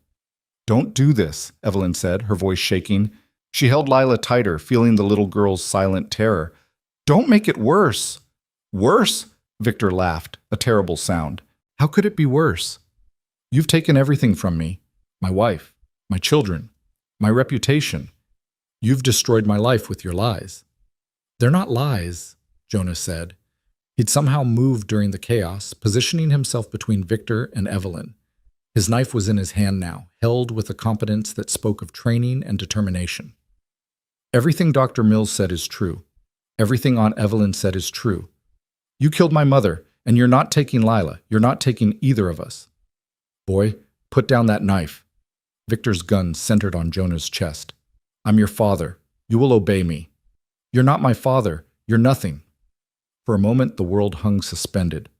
Evelyn could hear her own heartbeat, feel Lila's rapid breathing, see the calculation in Victor's eyes as he decided whether to shoot. Then Calder moved. He'd been standing near the wall, unnoticed in the chaos. Now he crossed the distance between himself and Victor in 3 long strides, grabbing the man's gun hand and wrenching it upward. The pistol discharged, the bullet burying itself in the ceiling. Men shouted, rushed forward. Victor and Calder went down in a tangle of limbs, fighting for control of the weapon. They rolled across the floor, smashing into benches, both men's faces contorted with effort. Victor was younger, trained in combat, but Calder was fueled by something stronger than training. He was protecting his family. The gun went skittering across the floor. Pierce dove for it, securing it before turning to help Calder. Together they wrestled Victor into submission, though the man fought like a wild animal, screaming obscenities and threats. "You're all dead!" he shrieked as Pierce snapped handcuffs on his wrists. "All of you! I'll kill you! I'll find you, and I'll kill you!" "Shut up," Pierce said, hauling Victor to his feet. "Deputies, get him out of here, and keep him away from sharp objects." They dragged Victor from the courtroom, his threats and curses echoing down the hallway until a door slammed, cutting off the sound. Silence fell, broken only by ragged breathing and the soft sound of Lila's humming. She'd started again during the fight, that wordless melody, her mind retreating to the only safe place it knew. Judge Morrison slowly sat back down, his hands shaking as he tried to restore order to his disheveled papers. "Miss Ward," he said finally, "I apologize. I nearly made a terrible mistake." Evelyn couldn't respond. She was shaking too hard, her arms locked around Lila, tears streaming down her face. Calder approached slowly, carefully, like someone approaching a frightened animal. His shirt was torn, blood on his lip where Victor had landed a blow, but his eyes were gentle. "It's over," he said quietly. "It's really over." Evelyn looked up at him through her tears. This man who'd been a stranger days ago. This man who'd ridden hundreds of miles to save them. This man who'd fought for them, risked everything for them. "Thank you," she whispered. "I don't know how to thank you." "You already did, by trusting me." Calder glanced at Jonah, who stood nearby still gripping his knife, his young face stunned. "You all right, son?" Jonah nodded jerkily. Then his composure cracked, and suddenly he was crying, great gasping sobs that shook his thin frame. Evelyn reached for him with one arm, pulling him close, and he collapsed against her, all his fear and rage and relief pouring out at once. Dr. Mills approached, his lined face kind. "The children will need care, professional care, the trauma they've experienced." He looked at Lila, who stared at nothing, humming. "Especially the little one. Selective mutism can last months, even years. She'll need patience, safety, consistency." "She'll have it," Evelyn said fiercely. They both will, I promise you that. I believe you, Dr. Mills smiled. And if you need anything, I'm staying in Silverbow for the foreseeable future. Mr. Hayes knows how to find me. Judge Morrison cleared his throat. There will need to be a formal custody hearing, Miss Ward. A proper one, with all the legal paperwork. But I can tell you now that you'll be granted guardianship. No judge in their right mind would rule otherwise after what we've seen today. Thank you, Your Honor. Don't thank me. Thank Mr. Hayes and Dr. Mills. They're the ones who saved those children. The judge stood. This hearing is adjourned. Sheriff, make sure Victor Ward is secured. I want guards on him day and night until we can transport him to a federal prison.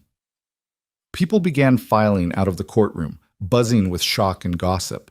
Maddie appeared beside them, her face pale but her expression fierce. Is everyone okay? She asked.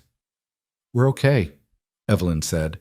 She looked at Maddie, seeing past the girl's tough exterior to the fear beneath. Thanks to your father. Maddie looked at Calder, and something passed between them, understanding, maybe.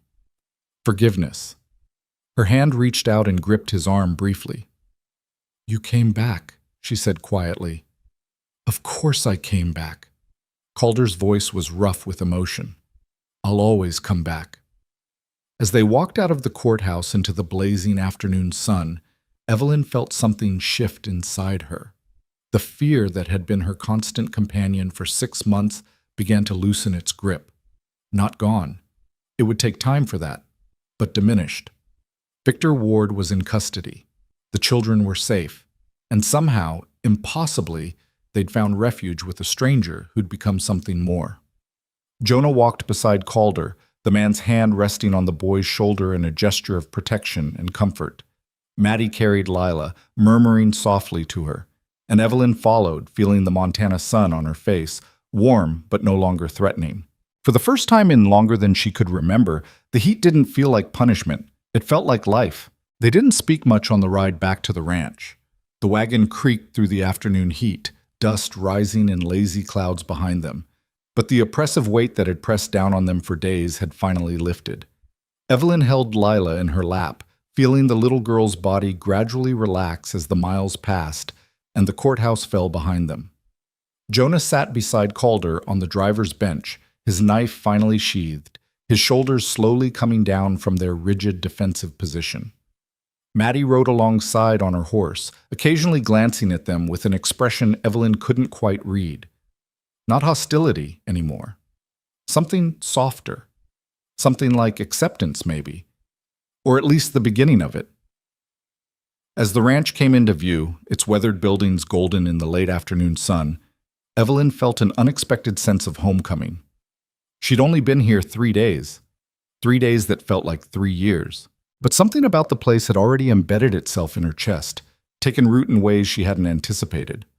Calder pulled the wagon to a stop in front of the house and climbed down stiffly, his body clearly feeling the effects of days of hard riding and the fight with Victor. He reached up to help Evelyn down, his hand steady and warm. You should rest, she said, noting the exhaustion in his face. You've barely slept. Neither have you. His voice was quiet, meant only for her. But you're right. We could all use rest. Real rest, without fear. The words settled over them like a blessing. Rest without fear. What a luxury that seemed now. Inside the house, the air was cooler, dimmer. Evelyn settled Lila on the sofa with her doll, then turned to find Maddie standing in the doorway, still holding her rifle. I'm sorry, the girl said abruptly. Evelyn blinked. What? I'm sorry for how I've been, for the things I said, for... Maddie's jaw worked, emotions flickering across her face. For not trusting my father's judgment. He knew what he was doing when he brought you here. I just couldn't see it. You were protecting him, Evelyn said gently. And yourself. There's nothing to apologize for. There is, though. Maddie set her rifle by the door and moved further into the room. I see it now. What you did for those kids, the risk you took, the sacrifice. You could have stayed in Philadelphia, safe and comfortable, but you chose to fight. You chose them. She glanced at Lila, then back to Evelyn. My mother would have done the same thing. She would have liked you." The words hit harder than Evelyn expected. She felt tears prick her eyes, but blinked them back. "Thank you," she said quietly. "That means more than you know." Calder emerged from his bedroom, having changed out of his trail-dusty clothes into clean ones. He looked at the two women standing together, and something in his expression softened. "Maddie, you hungry? I could use help preparing supper." It was an olive branch, and Maddie took it. "Yeah, I'm starving, actually." They moved to the kitchen together, father and daughter working in practice coordination. Evelyn watched them for a moment, seeing the easy comfort between them despite the tension of recent days. Then she turned her attention to Jonah, who'd been standing by the window, silent and still.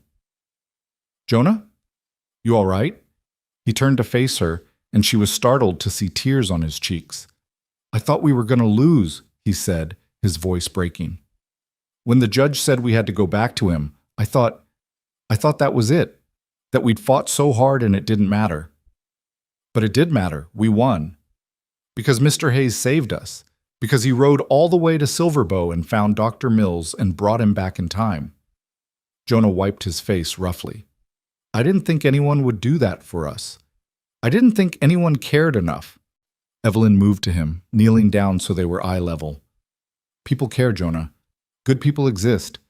I know it's hard to believe after everything Victor did, after all the times the law failed to protect your mother. But good people are real.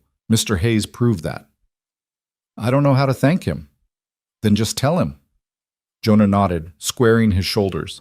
He walked to the kitchen where Calder was slicing bread while Maddie worked the stove. The man looked up as Jonah approached. "Sir," Jonah said formally, his voice still thick with emotion, "I want to thank you for everything you did, for risking your life to help us when you didn't have to. I won't forget it. Ever." Calder set down the knife and turned to face the boy fully. For a moment he just studied him, this thin child who'd been forced to grow up too fast, who carried a knife and knew how to use it, who'd seen horrors no child should witness. "You're welcome," Calder said finally. "But Jonah, I want you to understand something. I didn't just do it for you and Lila. I did it because it was right, because letting Victor win would have been wrong, and I couldn't live with myself if I'd turned you away." He paused. "And I did it because somewhere along the way you all stopped being strangers. You became family." The word hung in the air, heavy with meaning. Family. Not by blood or law, but by choice. By shared struggle and mutual protection. By the kind of bonds forged in fire. Jonah's composure cracked completely then. He moved forward impulsively, wrapping his arms around Calder's waist, burying his face in the man's shirt. Calder's hands came up, one settling on the boy's shoulder, the other on his head, holding him steady as he cried. Maddie watched with shining eyes, then turned away to hide her own tears. Evelyn felt her heart swell with something she couldn't quite name. Hope, maybe. Or the beginning of healing. That night they ate together at the table, all five of them, the food simple but plentiful. Lila sat between Evelyn and Maddie, carefully eating bread with butter. Her movements still mechanical, but less haunted. The humming had stopped, at least for now. As darkness fell and the temperature finally dropped to something bearable, they lingered at the table, nobody quite ready to break apart yet. "What happens now?" Maddie asked. "With Victor, will there be a trial?" "There will," Calder confirmed. "Sheriff Pierce said it could take months to organize, bring in witnesses, build the case. But with Dr. Mills's testimony and evidence, the outcome isn't really in doubt." "He'll hang," Jonah said flatly. "Not a question, a statement." "Most likely." Calder didn't sugarcoat it. "Is that something you can live with?" Jonah was quiet for a long moment. "I used to dream about killing him myself, used to imagine all the ways I could do it, but now," he shook his head, "now I just want him gone. However that happens, I just want to never see him again." "You won't have to," Evelyn promised. "We're safe now. All of us."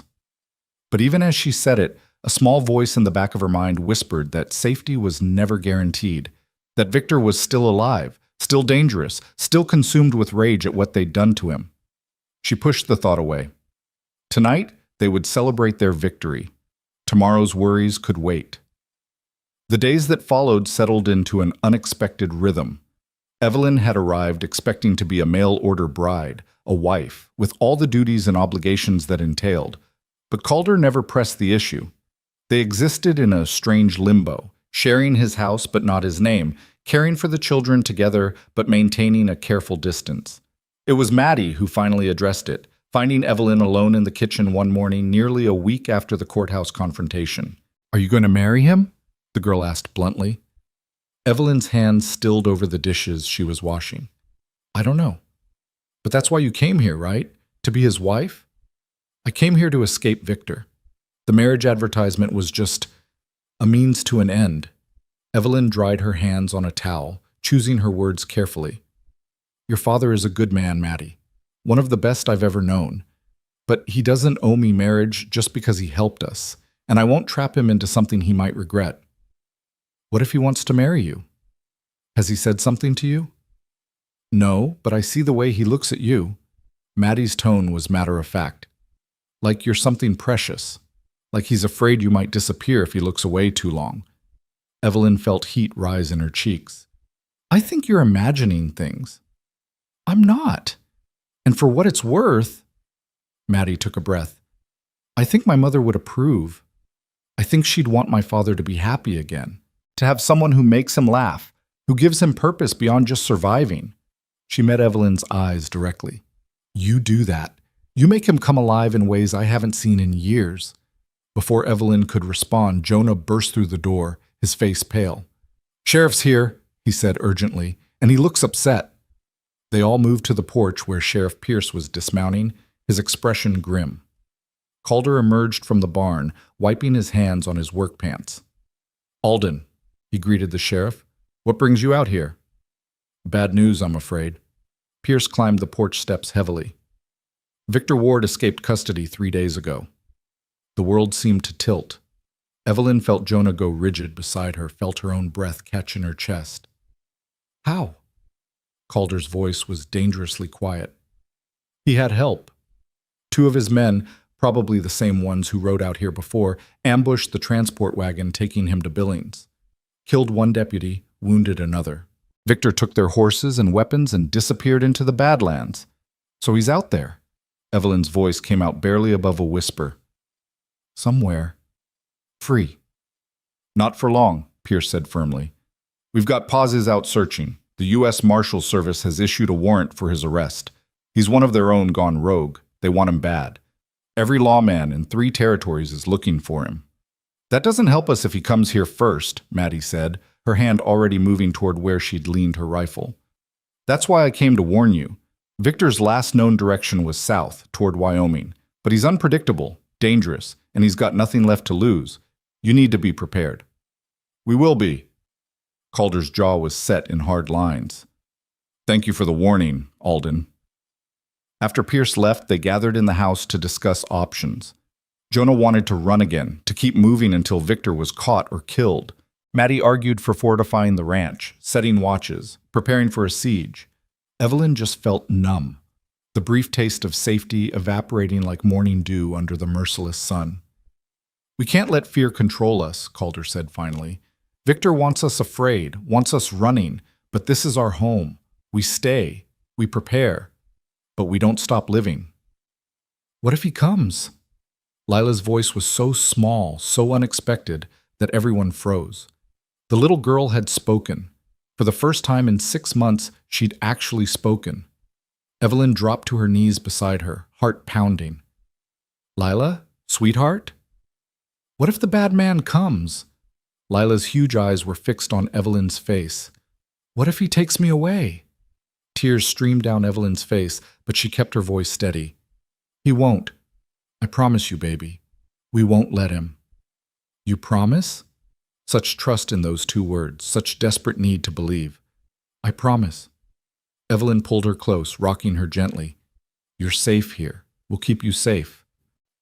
Jonah was crying too, overcome with hearing his sister's voice again. Even Maddie looked emotional, turning away to hide her face.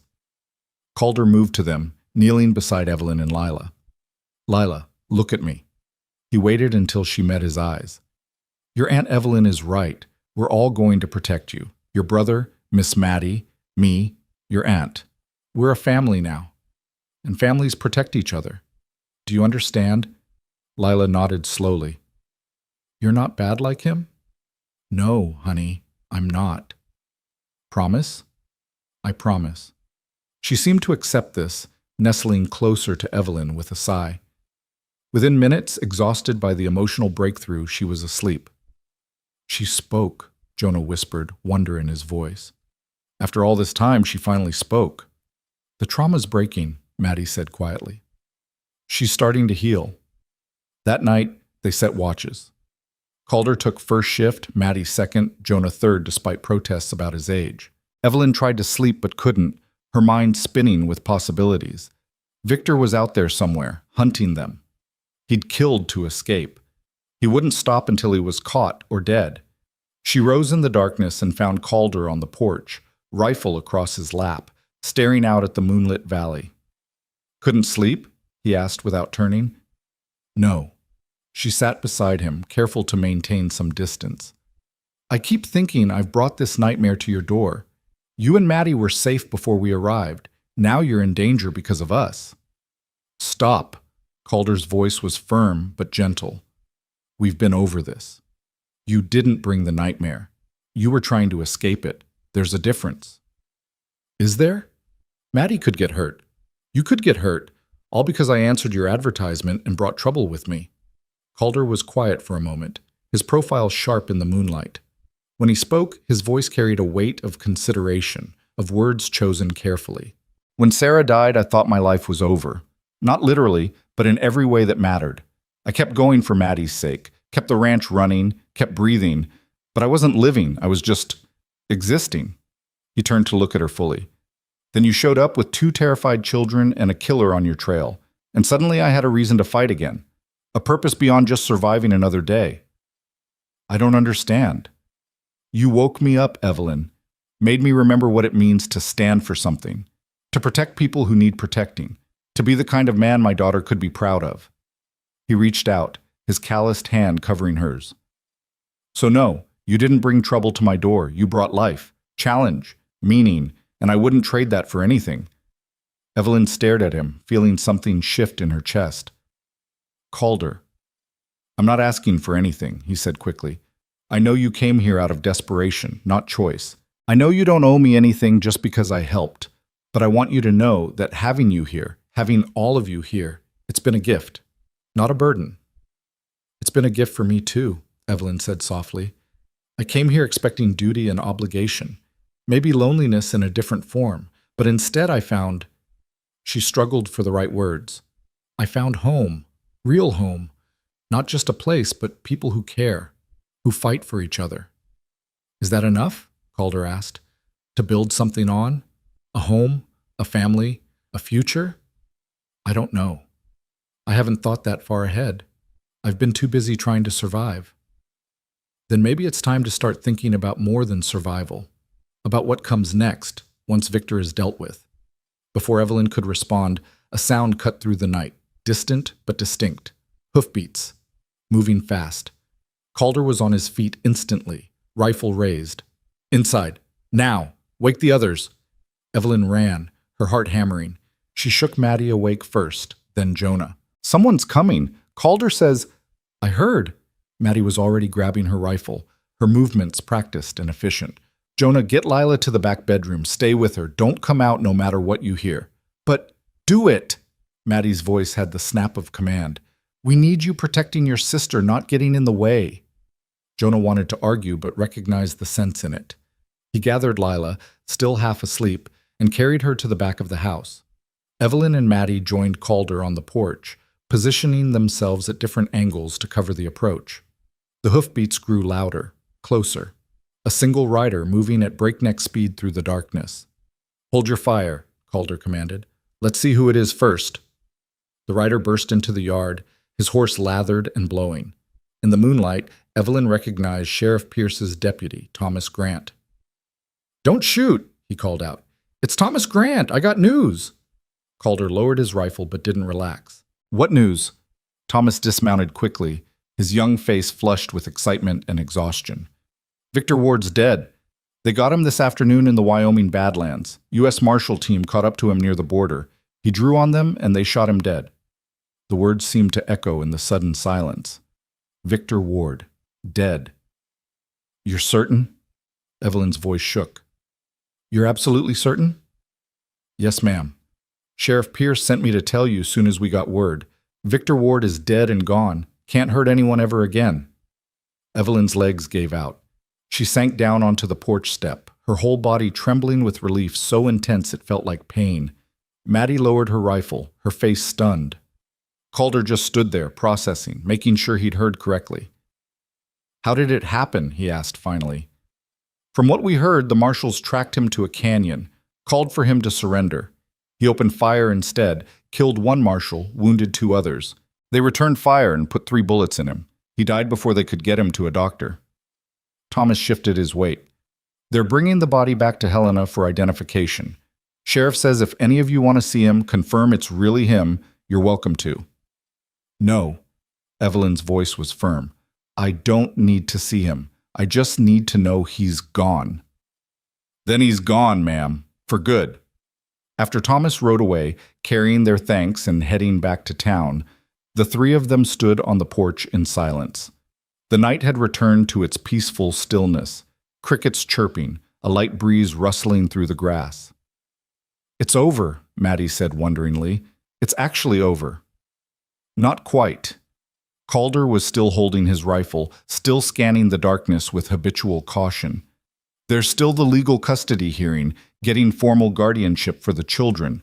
But the threat... He finally relaxed, lowering the weapon. The threat is gone. Evelyn stood on shaking legs and moved to the door. I need to tell Jonah. He needs to know. She found him in the back bedroom, sitting on the bed with Lila sleeping beside him, his knife in his hand. The relief on his face when she told him was almost painful to witness. He's really dead? The boy's voice cracked. Victor's really gone? He's gone. You're free, Jonah. Both of you. Truly free. Jonah set down the knife, his hand shaking. Then he did something Evelyn had never seen him do. He smiled. A real smile, reaching his eyes, transforming his careworn face back into that of a child. We can stop running, he said, almost disbelieving. We can just stop. We can stop. Evelyn sat beside him, wrapping an arm around his shoulders. We can rest. We can heal. We can build a real life here, if that's what you want. Is it what you want? Evelyn thought about Calder's words on the porch, about home and family and futures. Yes, she said slowly. I think it is. The next few days passed in a strange, dreamlike quality. The constant vigilance that had defined their existence gradually loosened. Jonah stopped carrying his knife everywhere. Lila began speaking more, her vocabulary returning in fits and starts, testing her voice after months of silence. Maddie laughed more easily. Even the ranch itself seemed lighter somehow, as if the lifting of the threat had changed the very air they breathed. A week after Victor's death, Evelyn was hanging laundry in the yard when Calder approached. He'd been working with the horses all morning, his shirt sleeves rolled up, his face sunburned. Can we talk? He asked. Of course. Evelyn set down the basket of wet clothes, brushing her hands on her apron. I've been thinking about something. About us and the children and what happens next. Evelyn's heart picked up speed. All right. You came here to be my wife. That was the agreement. But things changed. The situation became about survival, not marriage. And I don't want you feeling obligated to honor that agreement now that the danger's passed. You're free to stay as long as you need, help raise the kids, but without any expectations. What if I don't want to be free of expectations? The words came out before Evelyn could stop them. Calder's eyes widened. What? What if I want... Evelyn took a breath, steadying herself. What if I want to honor that agreement? Not out of obligation, but because I choose to. Because in the past 2 weeks, I've seen the kind of man you are. The way you protect, the way you love your daughter, the way you treat Jonah and Lila like they're your own, the way you... She faltered, feeling heat rise in her cheeks. The way you look at me sometimes, like I matter. You do matter. Calder moved closer, his voice rough with emotion. Evelyn, you matter more than I know how to say. When I placed that advertisement, I thought I was looking for a housekeeper, someone to help with the ranch. But what I found was... He stopped, shaking his head. I found someone brave and fierce and willing to sacrifice everything for the people she loves. I found someone who makes me want to be better, to do better. Then marry me, Evelyn said, surprising herself with her boldness. Not because of an advertisement or an agreement, but because we both choose it, because we want to build something together, a family, a home, a future. Calder's answer was to pull her close and kiss her, gentle but sure, a promise sealed without words. When they finally broke apart, both slightly breathless, Evelyn saw Maddie watching from the porch with a satisfied smile. About time, the girl called out. I was starting to think I'd have to lock you two in a room together. Evelyn laughed, feeling lighter than she had in years. How long have you been standing there? Long enough. Maddie came down the steps, her expression warm. So, does this mean we're really going to be a family? Officially? If that's all right with you, Calder said. It's more than all right. Maddie looked at Evelyn. Welcome home. Officially. That evening, they gathered around the table for supper. All 5 of them, with the addition of Sheriff Pierce, who'd ridden out with the official custody papers granting Evelyn full legal guardianship of Jonah and Lila. Judge Morrison signed off this morning, Pierce explained, sliding the documents across the table. Those kids are yours now, Miss Ward. Free and clear. No one can challenge it. Thank you, Sheriff. Evelyn's hands trembled as she looked at the papers. For everything you've done. Just doing my job. Eventually. Pierce had the grace to look sheepish. I'm sorry I didn't act faster at first. Should have trusted my gut instead of the legal documents. You came through when it mattered, Calder said. That's what counts. After Pierce left and they'd finished eating, Calder stood and cleared his throat. I've got an announcement, he said. Evelyn and I have decided to get married. Soon. We figured we'd have a small ceremony here at the ranch, just family and a few friends. If everyone's agreeable to that? Very agreeable, Maddie said immediately. Jonah looked between them, a slow smile spreading across his face. Does this mean we're staying here? For good? If you want to, Evelyn said. This can be your home, Jonah. Yours and Lila's, for as long as you need it. Forever then, Jonah said firmly, because I don't ever want to leave. Lila, who'd been listening quietly, spoke up in her small voice. Will you be my mama now? Since my real mama is in heaven? Evelyn felt tears sting her eyes. I can never replace your mother, sweetheart, but I will love you like she did. I'll protect you and care for you and be here for you always. Is that enough? Yes. Lila nodded solemnly. That's enough.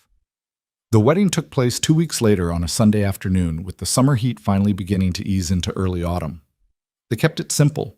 Just Sheriff Pierce officiating, Dr. Mills, who'd ridden down from Silverbow, a few neighbors from nearby ranches, and the immediate family. Evelyn wore a dress Maddie had helped her make from fabric they'd bought in town, simple but elegant in cream-colored cotton. Wildflowers from the valley served as decorations, their colors bright against the weathered wood of the porch where they held the ceremony. As Calder took her hand and spoke his vows, Evelyn felt the weight of the past months finally begin to lift. The fear, the running, the constant vigilance, all of it receding like shadows at sunrise. I promise to protect you, Calder said, his voice steady and sure. To stand beside you through whatever comes. To be a father to Jonah and Lila. To honor their mother's memory while helping them build a new life. And I promise to love you, not just today, but every day we're given. You came to me as a stranger, but you've become my family, my heart, my home. Evelyn's own vows were simpler but no less heartfelt. I came here desperate and afraid, looking only for escape. But you gave me something far greater, hope, a second chance, a family. I promise to love you faithfully, to stand with you through hard times and good, to help raise our children with kindness and strength. You saved us, Calder. Now let me spend the rest of my life proving that your faith in us wasn't misplaced." When Pierce pronounced them husband and wife, and Calder kissed her gently while their small gathering applauded, Evelyn felt something inside her finally settle, like a ship finding harbor after a long storm, like coming home after years of wandering. The celebration afterward was modest but joyful. Someone had brought a fiddle, and they danced in the yard as the sun sank toward the mountains. Jonah actually laughed, a sound Evelyn hadn't heard in so long she'd almost forgotten what it sounded like. Lila danced with Maddie, her small feet trying to keep up with the older girl's steps, giggling when she stumbled. As darkness fell and their guests began to depart, Calder pulled Evelyn aside. "Happy?" he asked. "More than I ever thought possible." She leaned into him, feeling his solid warmth, his steadiness. "When I left Philadelphia, I thought my life was over, that the best I could hope for was survival. But this," she gestured at their family, at the ranch, at the vast Montana sky now filling with stars. "This is so much more than survival. This is living." "We'll have hard times ahead," Calder cautioned. "Ranch life isn't easy. The winters are brutal, the work is endless, and we're taking on 2 traumatized children who will need years of patience and care." "I know, but we'll face it together. That makes all the difference." They stood together in the darkness, watching Maddie teach Jonah how to dance properly while Lila clapped along, her voice joining the music in wordless melody. The girl was healing, slowly but surely. They all were. That night, after the children had been put to bed and the house had settled into quiet, Evelyn sat on the porch with Calder, listening to the sounds of the Montana night. Somewhere in the distance, a coyote howled. Closer by, the horses nickered in the barn. The air was warm but no longer oppressive, carrying the promise of cooler days ahead. "Do you regret it?" Calder asked quietly. "Answering that advertisement, coming here." Evelyn thought about everything that had happened. The terror, the flight, the confrontation with Victor, the days of fear and uncertainty. And then she thought about what came after. The safety, the love, the family they were building from broken pieces. "No," she said firmly, "not for a single moment. You asked for one bride," Calder Hayes. "But what you got was a whole family. Broken, maybe. Damaged, certainly. But alive and healing and full of hope." She turned to look at him in the starlight. "Was that enough? Are we enough?" Calder's answer was to pull her close, his arms strong and sure around her. "You're more than enough," he said against her hair. "You're everything." And sitting there in the warm Montana night, surrounded by the family they'd chosen and the life they were building together, Evelyn finally believed him. The mail-order bride who'd brought 2 sisters and a nightmare had found something she'd never expected. She'd found home. The days following the wedding slipped into weeks, and the weeks into months, each one building upon the last like stones in a foundation. The summer heat gradually gave way to autumn's cooler breath, painting the valley in shades of amber and rust. The work on the ranch continued its endless cycle, but now there were more hands to share the burden, and the labor felt less like survival and more like purpose. Evelyn woke each morning to the unfamiliar comfort of Calder's presence beside her, his steady breathing a reminder that she was no longer alone in her struggles.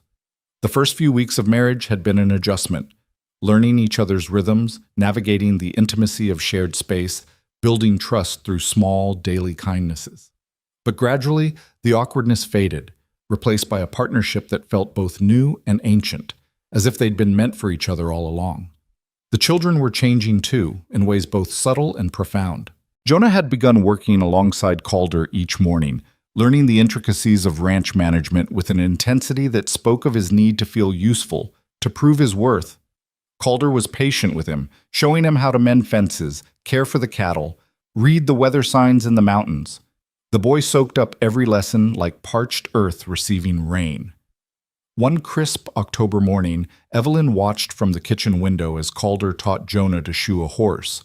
The man's large hands guided the boy's smaller ones, showing him how to trim the hoof, fit the shoe, drive the nails with precision. Jonah's face was tight with concentration. His tongue caught between his teeth as he worked. "Not bad," Calder said when the job was finished. "Few more years of practice, you'll be better at this than me." "Really?" The hope in Jonah's voice was almost painful to hear. Really? You've got steady hands and a good eye. That's half the battle. Calder straightened, stretching his back. You know, I've been thinking. Once winter passes and spring comes around, we'll need to expand the herd, take on more grazing land. It's a big job. Need someone reliable to help manage it. You mean, you want me to help? I mean, I need you to help. Can't do it alone anymore. Getting too old. Calder's tone was light, but his eyes were serious. What do you say? You ready to be my right hand? Jonah's face transformed, years of pain and doubt momentarily erased by pure joy. Yes, sir, I'm ready. Evelyn turned away from the window, blinking back tears. Calder had a gift for this, for seeing what people needed and giving it to them without making it feel like charity. Jonah needed to feel valued, needed to know he had a place and a purpose. And Calder was providing both. Lila's healing was slower but no less real. The little girl still had nightmares, still sometimes retreated into silence when the memories grew too heavy. But the good days outnumbered the bad now. She followed Maddie everywhere, watching the older girl with worshipful eyes, imitating her movements, asking endless questions in that small, tentative voice that grew stronger with each passing week. Why do horses sleep standing up? Lila asked one afternoon as they all gathered in the barn for evening chores. Because they're prey animals, Maddie explained, brushing out her horse's mane. They need to be ready to run if danger comes. Sleeping standing up means they can escape faster. Are we prey animals? The question hung in the air, heavier than it should have been. Maddie set down the brush and knelt beside Lila, meeting her eyes directly. No, honey, we're not prey. Not anymore. The danger is gone. We don't have to be ready to run. Promise? Promise. Maddie pulled her into a hug. You're safe here. We're all safe. Later that night, after the children had gone to bed, Maddie found Evelyn in the kitchen preparing bread dough for tomorrow's baking. Can I help? The girl asked. Of course. Evelyn made room at the table, showing Maddie how to knead the dough properly. They worked in comfortable silence for a while, the rhythmic push and fold soothing in its repetition. She's getting better, Maddie said finally. Lila, she smiled today, really smiled, not just the polite kind. She was laughing at something Jonah said. I know. I saw it too. Evelyn shaped her dough into a ball, setting it aside to rise. It's remarkable, isn't it? How resilient children are, how they can survive the worst things and still find reasons to laugh. My mother used to say that healing isn't forgetting. It's learning to carry the weight without letting it crush you. Maddie's hand stilled in the dough. I didn't understand what she meant when she said it, but I think I do now. Your mother was a wise woman. She was. Maddie looked at Evelyn, her expression open in a way it hadn't been before. You know, when my father first told me he was advertising for a wife, I was so angry. I felt like he was trying to replace her, like he thought any woman could just step into her place and everything would be fine. And now? Now I realize he wasn't trying to replace her. He was trying to survive. And you? Maddie took a breath. You're not trying to be her. You're just being you, and that's enough. More than enough. Evelyn reached across the table, covering Maddie's flour-dusted hand with her own. Thank you for giving me a chance. I know it wasn't easy. Nothing worth having ever is. Maddie squeezed her hand. But you're family now, really family, and I'm glad. The conversation marked a turning point. After that night, the last walls between them came down. Maddie began seeking Evelyn's advice on things she'd never have asked before. Questions about boys who came calling from neighboring ranches, about her future, about the woman she wanted to become. And Evelyn offered guidance without trying to replace the mother Maddie had lost, understanding that her role was different, but no less important. As autumn deepened into winter, bringing the first snows and bone-deep cold that Calder had warned about, the family drew closer together. They spent long evenings by the fire, Calder teaching Jonah to play chess while Evelyn helped Lila with her letters. Maddie read aloud from books they'd ordered from the catalog, adventure stories that made them all gasp and laugh and argue about what would happen next.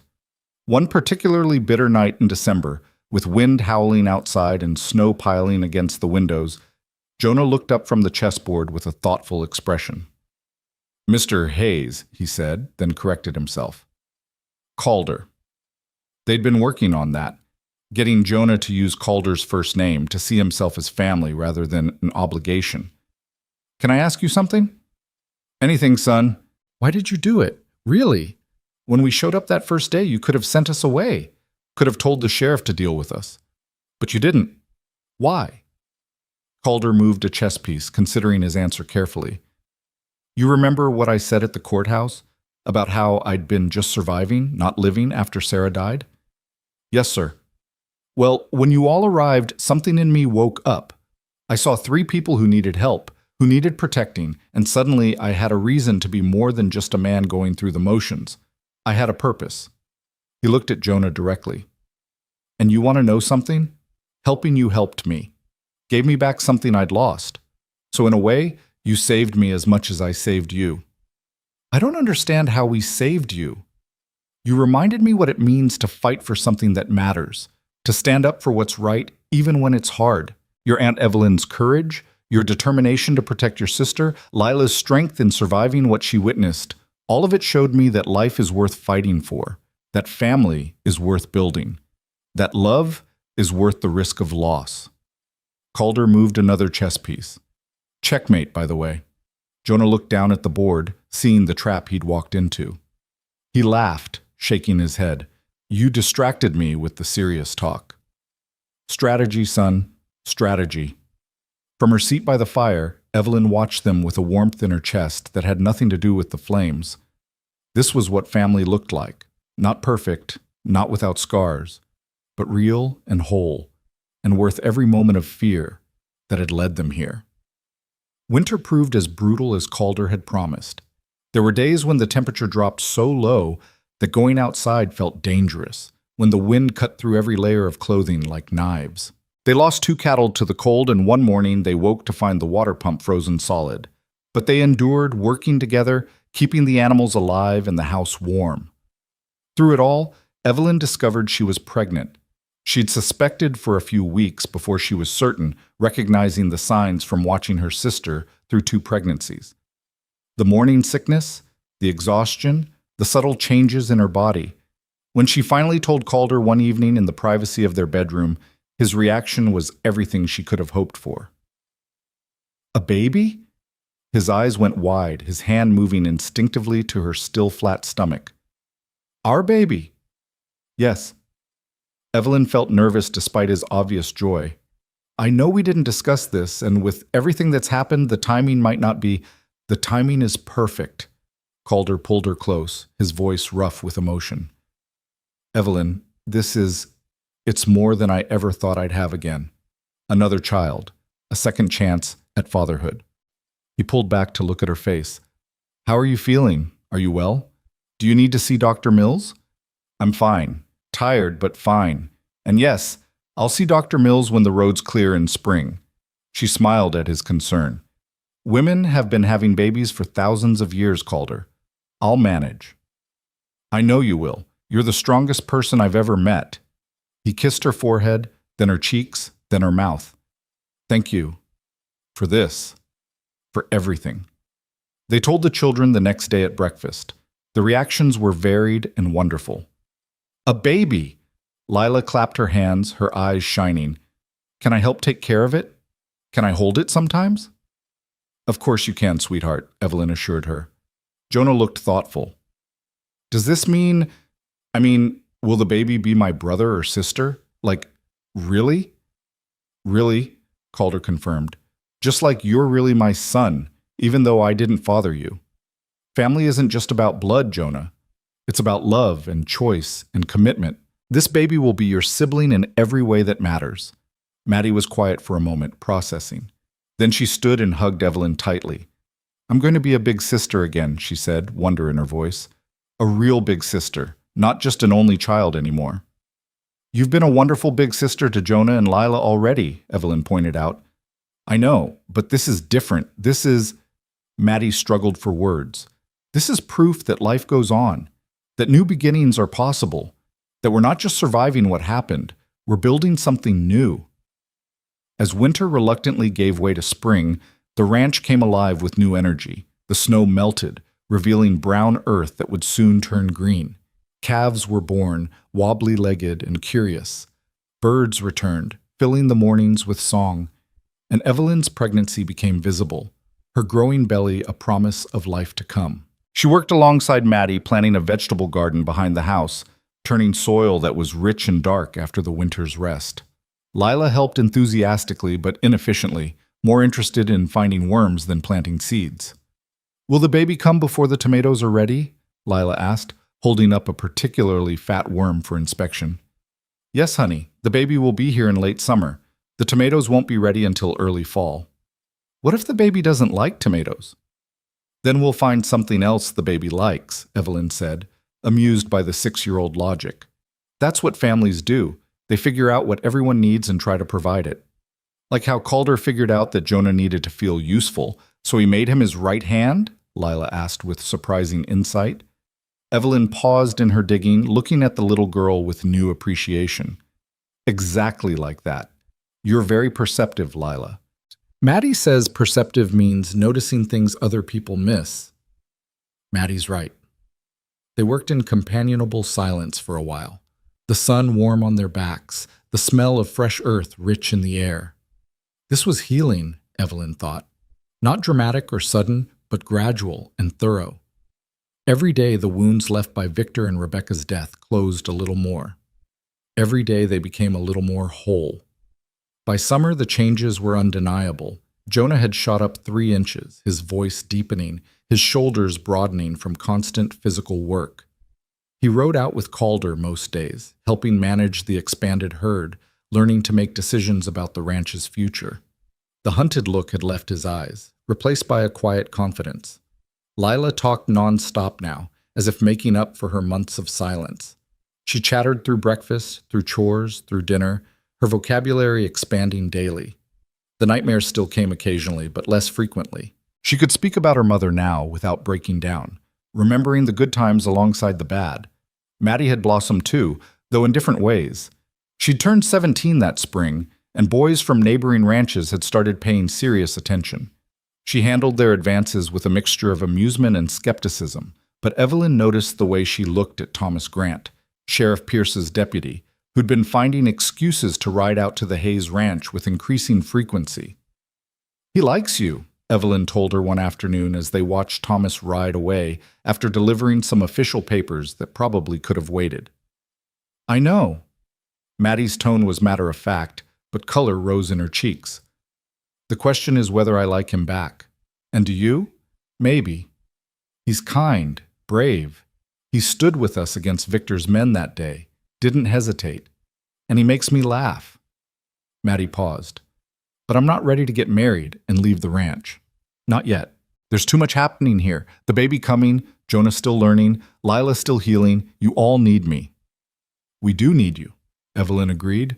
"But Maddie, we'll need you whether you're living here or on the next ranch over. Family doesn't stop being family just because geography changes." "I know, but still. I want to be here when my little brother or sister arrives. Want to help you through it, the way my mother wasn't here to help when I was growing up." Maddie's voice caught slightly.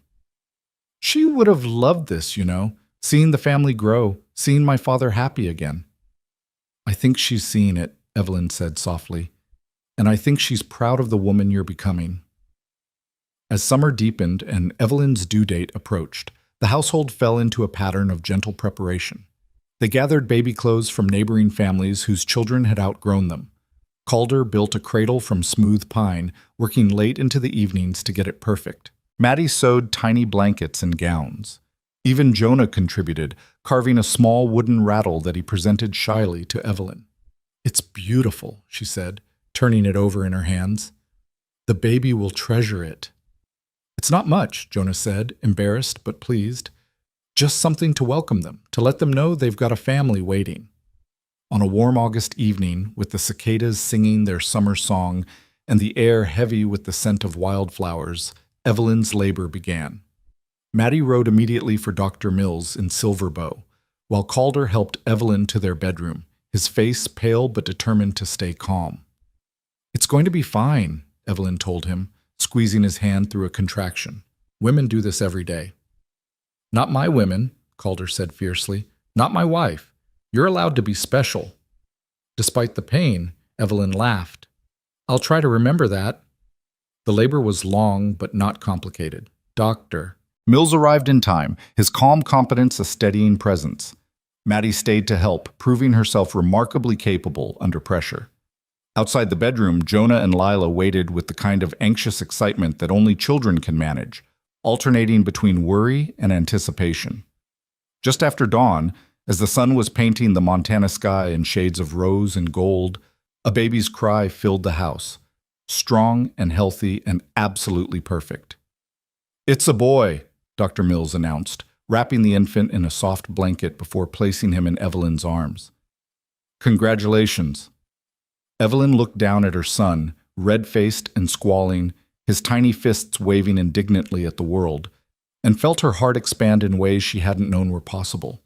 This was new life, untouched by the past pain, born into a family that would protect and cherish him. Calder stood beside the bed, his eyes wet with tears he made no effort to hide. "He's perfect," he whispered. "Absolutely perfect." "What should we name him?" Evelyn asked. They'd discussed names but never settled on one, wanting to see the baby first. Now, looking at the child they'd created together, Evelyn knew what felt right. "Samuel," she said, "after your father. And Joseph as a middle name, after mine. Samuel Joseph Hayes." "Samuel," Calder repeated, testing it. Then he smiled. "Yes, that's perfect." They let the other children in one at a time. Lila approached with wide, awed eyes, reaching out a tentative finger to touch the baby's impossibly small hand. "He's so tiny," she breathed. "Was I ever that tiny?" "You were," Evelyn confirmed. "Hard to believe now, isn't it? Can I be his big sister, his real big sister?" "You are his real big sister, Lila. Nothing could be more real than that." Jonah hung back at first, uncertain of his place in this moment, but Calder called him over, gesturing for the boy to sit on the edge of the bed. "You want to hold him?" he asked. I don't know how. What if I drop him?" "You won't. Here." Calder showed him how to support the head, how to cradle the tiny body securely. "There, see? You're a natural." Jonah looked down at the baby in his arms, and something in his face shifted. The last traces of the hardened, suspicious child who'd arrived months ago vanished, replaced by simple wonder. "Hey there, Samuel," he said softly. "I'm your big brother, and I'm going to teach you everything I know. How to ride horses and fix fences and take care of cattle, how to be strong when things get hard, how to protect the people you love." His voice grew thick. "And I'm going to make sure nothing bad ever happens to you. I promise." Maddie was last, and she approached with tears already streaming down her face. She'd held herself together through the long night, been practical and helpful and strong. But now, looking at this new life, the baby brother she'd never expected to have, her emotions overwhelmed her. "He's beautiful," she managed. "He looks like Dad." "Same nose." "He's got your stubbornness, if his grip is any indication," Evelyn said with a tired smile, noting how tightly the baby was clutching Maddie's finger. "Good. He'll need it, growing up with all of us." Maddie leaned down, pressing a gentle kiss to Samuel's forehead.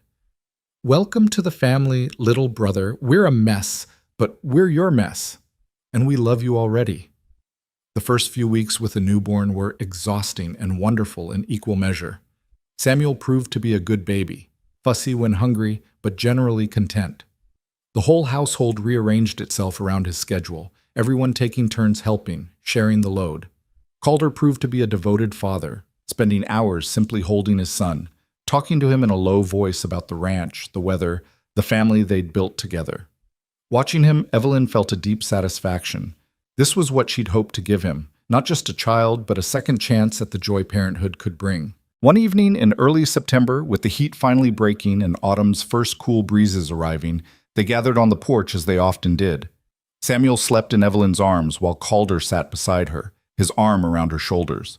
Maddie and Lila were playing a clapping game, their laughter floating across the yard. Jonah was checking the horses one final time before bed, his movements confident and sure. You thinking about something? Calder asked, noting Evelyn's distant expression. Just remembering, she said, the day I arrived here, how terrified I was, how certain I was that disaster was following us and we'd never be safe. And now? Now I can't imagine being anywhere else. This ranch, this family, it's become more home to me than any place I've ever lived. She looked at him, her eyes bright with emotion. I came here expecting duty and obligation, but what I found was love, real love, in all its forms. I asked for one bride, Calder said, echoing the words he'd spoken months ago. And I got a whole family. Not exactly what I advertised for. Are you disappointed? Disappointed? Calder laughed softly. Evelyn, I'm the luckiest man in Montana Territory. Maybe the luckiest man anywhere. You gave me back my life. My daughter got her smile back. I gained 2 more children who needed a father. And now we have Samuel. He gestured at the scene before them. Maddie teaching Lila a complex clapping pattern.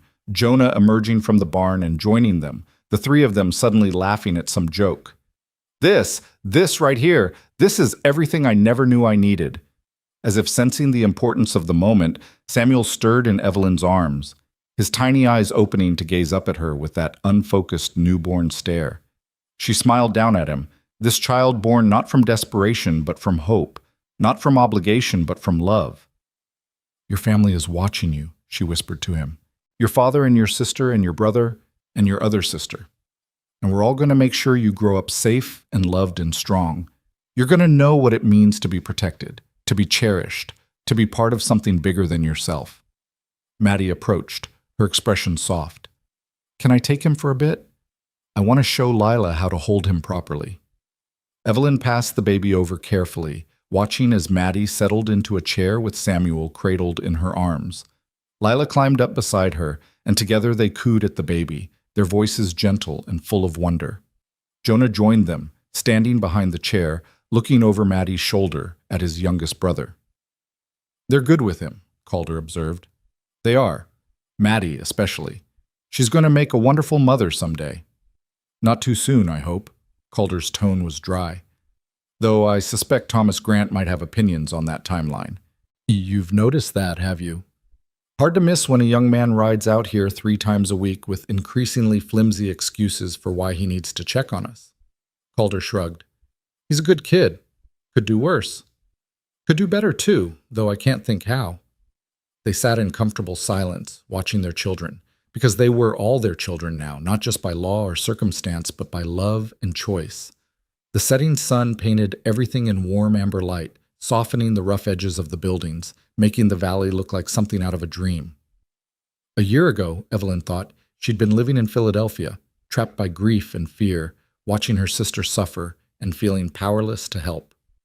A year ago, she'd been answering an advertisement from a stranger, boarding a stagecoach with 2 terrified children, running toward an unknown future because any future was better than the present they were living. And now here she was, married to a good man, mother to 4 children who were healing and growing and learning to trust again. Safe in ways that went beyond simple physical safety, safe in heart and soul, knowing she was valued and loved and home. What are you thinking about? Calder asked. Choices, Evelyn said. How one choice can change everything. How getting on that stagecoach, coming here, trusting you, it led to all of this. And if you could go back knowing everything that would happen, the danger, the fear, the confrontation with Victor, I'd do it again in a heartbeat.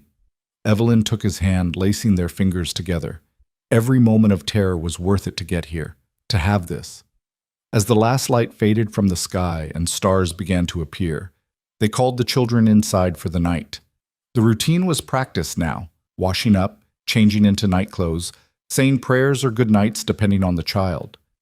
Lila insisted on kissing Samuel before bed, whispering something to him that made Maddie smile. Jonah checked all those doors and windows, habits from harder times not entirely forgotten, but transformed into simple caution rather than fear. When everyone was finally settled and the house had grown quiet, Evelyn and Calder stood in the doorway of the nursery they'd created in a corner of their bedroom, watching Samuel sleep in the cradle Calder had built. He's going to grow up knowing only love, Calder said quietly. No violence, no fear, Just family and safety and the chance to become whoever he wants to be. All of them will, Evelyn corrected. Jonah, Lila, Maddie, Samuel, they'll all have that chance now to heal, to grow, to build lives that aren't defined by trauma. Because of you. Because you were brave enough to run, to fight, to trust a stranger. Because of us, Evelyn corrected. Because you were brave enough to help when you could have turned us away. Because together we built something stronger than either of us could have built alone. They returned to bed, lying in the darkness with the sounds of their sleeping household around them. Through the open window came the night sounds of the ranch, horses shifting in the barn, the distant call of an owl, the whisper of wind through grass. Weeks turned to months again, and life continued its forward march. Samuel grew, his baby features developing into distinct personality traits. He had Calder's calm temperament and Evelyn's curious nature, constantly wanting to see everything, touch everything, understand everything. Jonah turned 12 and took on even more responsibility around the ranch. He could rope a steer as well as any adult cowhand now, could doctor a sick animal, could make decisions about herd management that Calder trusted completely. The thin, frightened boy who'd arrived with a knife and a wall around his heart had transformed into a confident young man who knew his worth and his place. Lila thrived in school, proving to have a quick mind and a gift for learning. She still sometimes woke from nightmares, still sometimes went quiet when memories surfaced. But those moments grew rarer. And when they happened, she had a family who understood, who held her through the fear, who reminded her she was safe. Maddie did eventually marry Thomas Grant, but not until she'd turned 18 and Samuel was walking and talking. The wedding was at the ranch, of course, with the whole community in attendance. She and Thomas built a house on the neighboring property, close enough to visit daily, far enough to build their own life. Within a year, she announced she was expecting her first child, and the cycle of life and love and family continued. On a warm evening in late summer, nearly 2 years after Evelyn had first arrived, the entire family gathered for supper, Calder and Evelyn, Jonah and Lila, Maddie and Thomas, with Samuel toddling between them all, getting into everything with the fearless enthusiasm of a 2-year-old. "More," Samuel demanded, banging his cup on the table. "Manners," Evelyn reminded him gently. "More, please." He flashed a grin that was pure mischief, and everyone laughed. "He's got you wrapped around his finger," Jonah observed to Calder. "He does, and I'm not ashamed to admit it." Calder reached over to ruffle Samuel's hair. "That's what youngest children do. They charm everyone into giving them whatever they want." "Is that what I did?" Lila asked innocently. "Still do," Maddie confirmed. "Don't think we haven't noticed." The conversation flowed easily, jumping from topic to topic. Plans for the fall harvest, Thomas's new position as full deputy, Jonah's hopes for next year's cattle drive, Lila's latest school achievements. It was the kind of ordinary, everyday talk that families have, made extraordinary by the journey they'd taken to get here. After dinner, as the adults lingered over coffee and the children played in the yard, Evelyn found herself watching them with a full heart. Samuel chasing after Lila, both of them laughing. Jonah showing Thomas a new technique for rope work. Maddie resting her hand on her growing belly, her face serene with happiness. "Penny for your thoughts," Calder said, settling beside her on the porch steps. "I'm thinking about that first day," Evelyn said. "When I stepped off that stagecoach with Jonah and Lila, terrified out of my mind, certain you'd send us away. And you just stood there in that brutal heat, looking at 3 strangers who'd brought nothing but trouble to your doorstep. And I chose to let you stay. You chose to save us. There's a difference." Evelyn leaned into him, comfortable with the contact in ways she'd never been with anyone else. "I've never asked you. Not really. Why did you do it? In that moment, when you could have said no, when any reasonable person would have said no, why did you say yes?" Calder was quiet for a moment, considering. When he spoke, his voice was thoughtful, honest. "I looked at those kids, at Jonah trying so hard to be brave, at Lila not even able to speak because of what she'd witnessed. And I saw Maddie, saw what she'd been through when she lost her mother, how close I came to losing her too, to both of us drowning in grief." He paused. "And I looked at you, standing there exhausted and desperate but refusing to break. And I thought, Here's someone fighting for what matters. Here's someone who knows what it means to love so completely you'd risk everything to protect it. How could I turn that away? So you saved us? No. Calder turned to face her fully, his eyes serious. We saved each other. I was dying inside, Evelyn. Slowly, inch by inch, becoming nothing more than a shell going through motions. You gave me a reason to live again, to fight again, to be the man I wanted to be instead of the ghost I was becoming. Evelyn felt tears slip down her cheeks, but they were good tears. Healing tears. I came here looking for escape, she said, but I found so much more. I found home. I found family. I found love in all its forms. Romantic love with you, maternal love with the children, the fierce bond of people who've survived hell together and come out stronger. She gestured at the scene before them. This, all of this. It's more than I ever dreamed possible. You know what the best part is? Calder asked, a smile playing at his lips. What? We're just getting started. Samuel's only 2. Maddie and Thomas are building their family. Jonah's got his whole life ahead of him, and Lila's just beginning to discover who she can be. He took Evelyn's hand. We've got years and years ahead of us, years of watching them grow and change, years of building this life we've started, years of proving every day that love and choice are stronger than blood and obligation. You make it sound like an adventure. It is an adventure. The best kind. The kind where you know, no matter what happens, you've got people beside you who won't let you fall. As the sun set over the Montana mountains, painting the sky in brilliant shades of orange and purple, Samuel toddled over and climbed into Evelyn's lap with the confidence of a child who knows he's absolutely safe and completely loved. Mama, he said, patting her cheek with sticky hands. Mama happy? Yes, baby, Mama's very happy. Good. He settled against her chest, his eyes already drooping with exhaustion. Love you. Love you too, sweetheart. Within minutes, he was asleep, his breathing soft and steady. Calder moved closer, wrapping his arm around both of them, creating a cocoon of warmth and safety. This, Evelyn whispered, not wanting to wake the sleeping child. This is everything. This is family, Calder agreed. Not the one we were born into or the one we expected, but the one we chose. The one we built together from broken pieces and desperate hope and the kind of love that refuses to quit. As darkness fell and the stars emerged one by one, the Hayes family remained on the porch, unwilling to let the perfect moment end. Maddie and Thomas joined them, settling on the steps. Jonah carried Lila over, the little girl half asleep on his shoulder. They sat together in comfortable silence, watching the night arrive, feeling the bond between them that was stronger than blood, deeper than obligation, more lasting than fear. In the distance, a coyote howled, not a threat anymore, just another voice in the Montana wilderness that had become their home. The sound used to frighten them, used to send Lila into panicked silence and Jonah's hand to his knife, but now they barely registered it, too secure in their safety to be troubled by shadows. Tell me the story again, Lila murmured sleepily, about how Mama came here. It had become their favorite bedtime story, the tale of how Evelyn had arrived on a stagecoach with 2 children, how Calder had chosen to help despite the danger, how they'd fought Victor and won. Each telling emphasized different details, but the core message remained the same. Love conquers fear, family protects its own, and courage can transform everything. One more time, Evelyn said, beginning the familiar narration.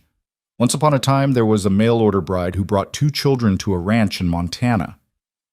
As she spoke, Calder held her close, Samuel slept in her arms, and the children listened with rapt attention to a story they already knew by heart. Because it wasn't just a story. It was their story, their history, their proof that broken people could heal, that desperate choices could lead to beautiful outcomes, that families could be built from the rubble of tragedy. The mail-order bride had come seeking one thing and found everything. The rancher had asked for one bride and gained a complete family. The children had arrived traumatized and terrified and found safety beyond measure. And together they'd created something precious and rare, a home built not on blood or obligation, but on choice and courage and love that refused to surrender. As the last words of the story faded into the night, Evelyn looked around at her family, every face precious, every soul cherished, and knew with absolute certainty that every moment of fear, every mile of running, every second of terror had been worth it to arrive here. In the warmth of a Montana summer night, surrounded by the people she loved and the life they'd built together, Evelyn finally understood what she'd been searching for all along. Not escape, not safety, not even survival. Home. And she was finally, completely, eternally home.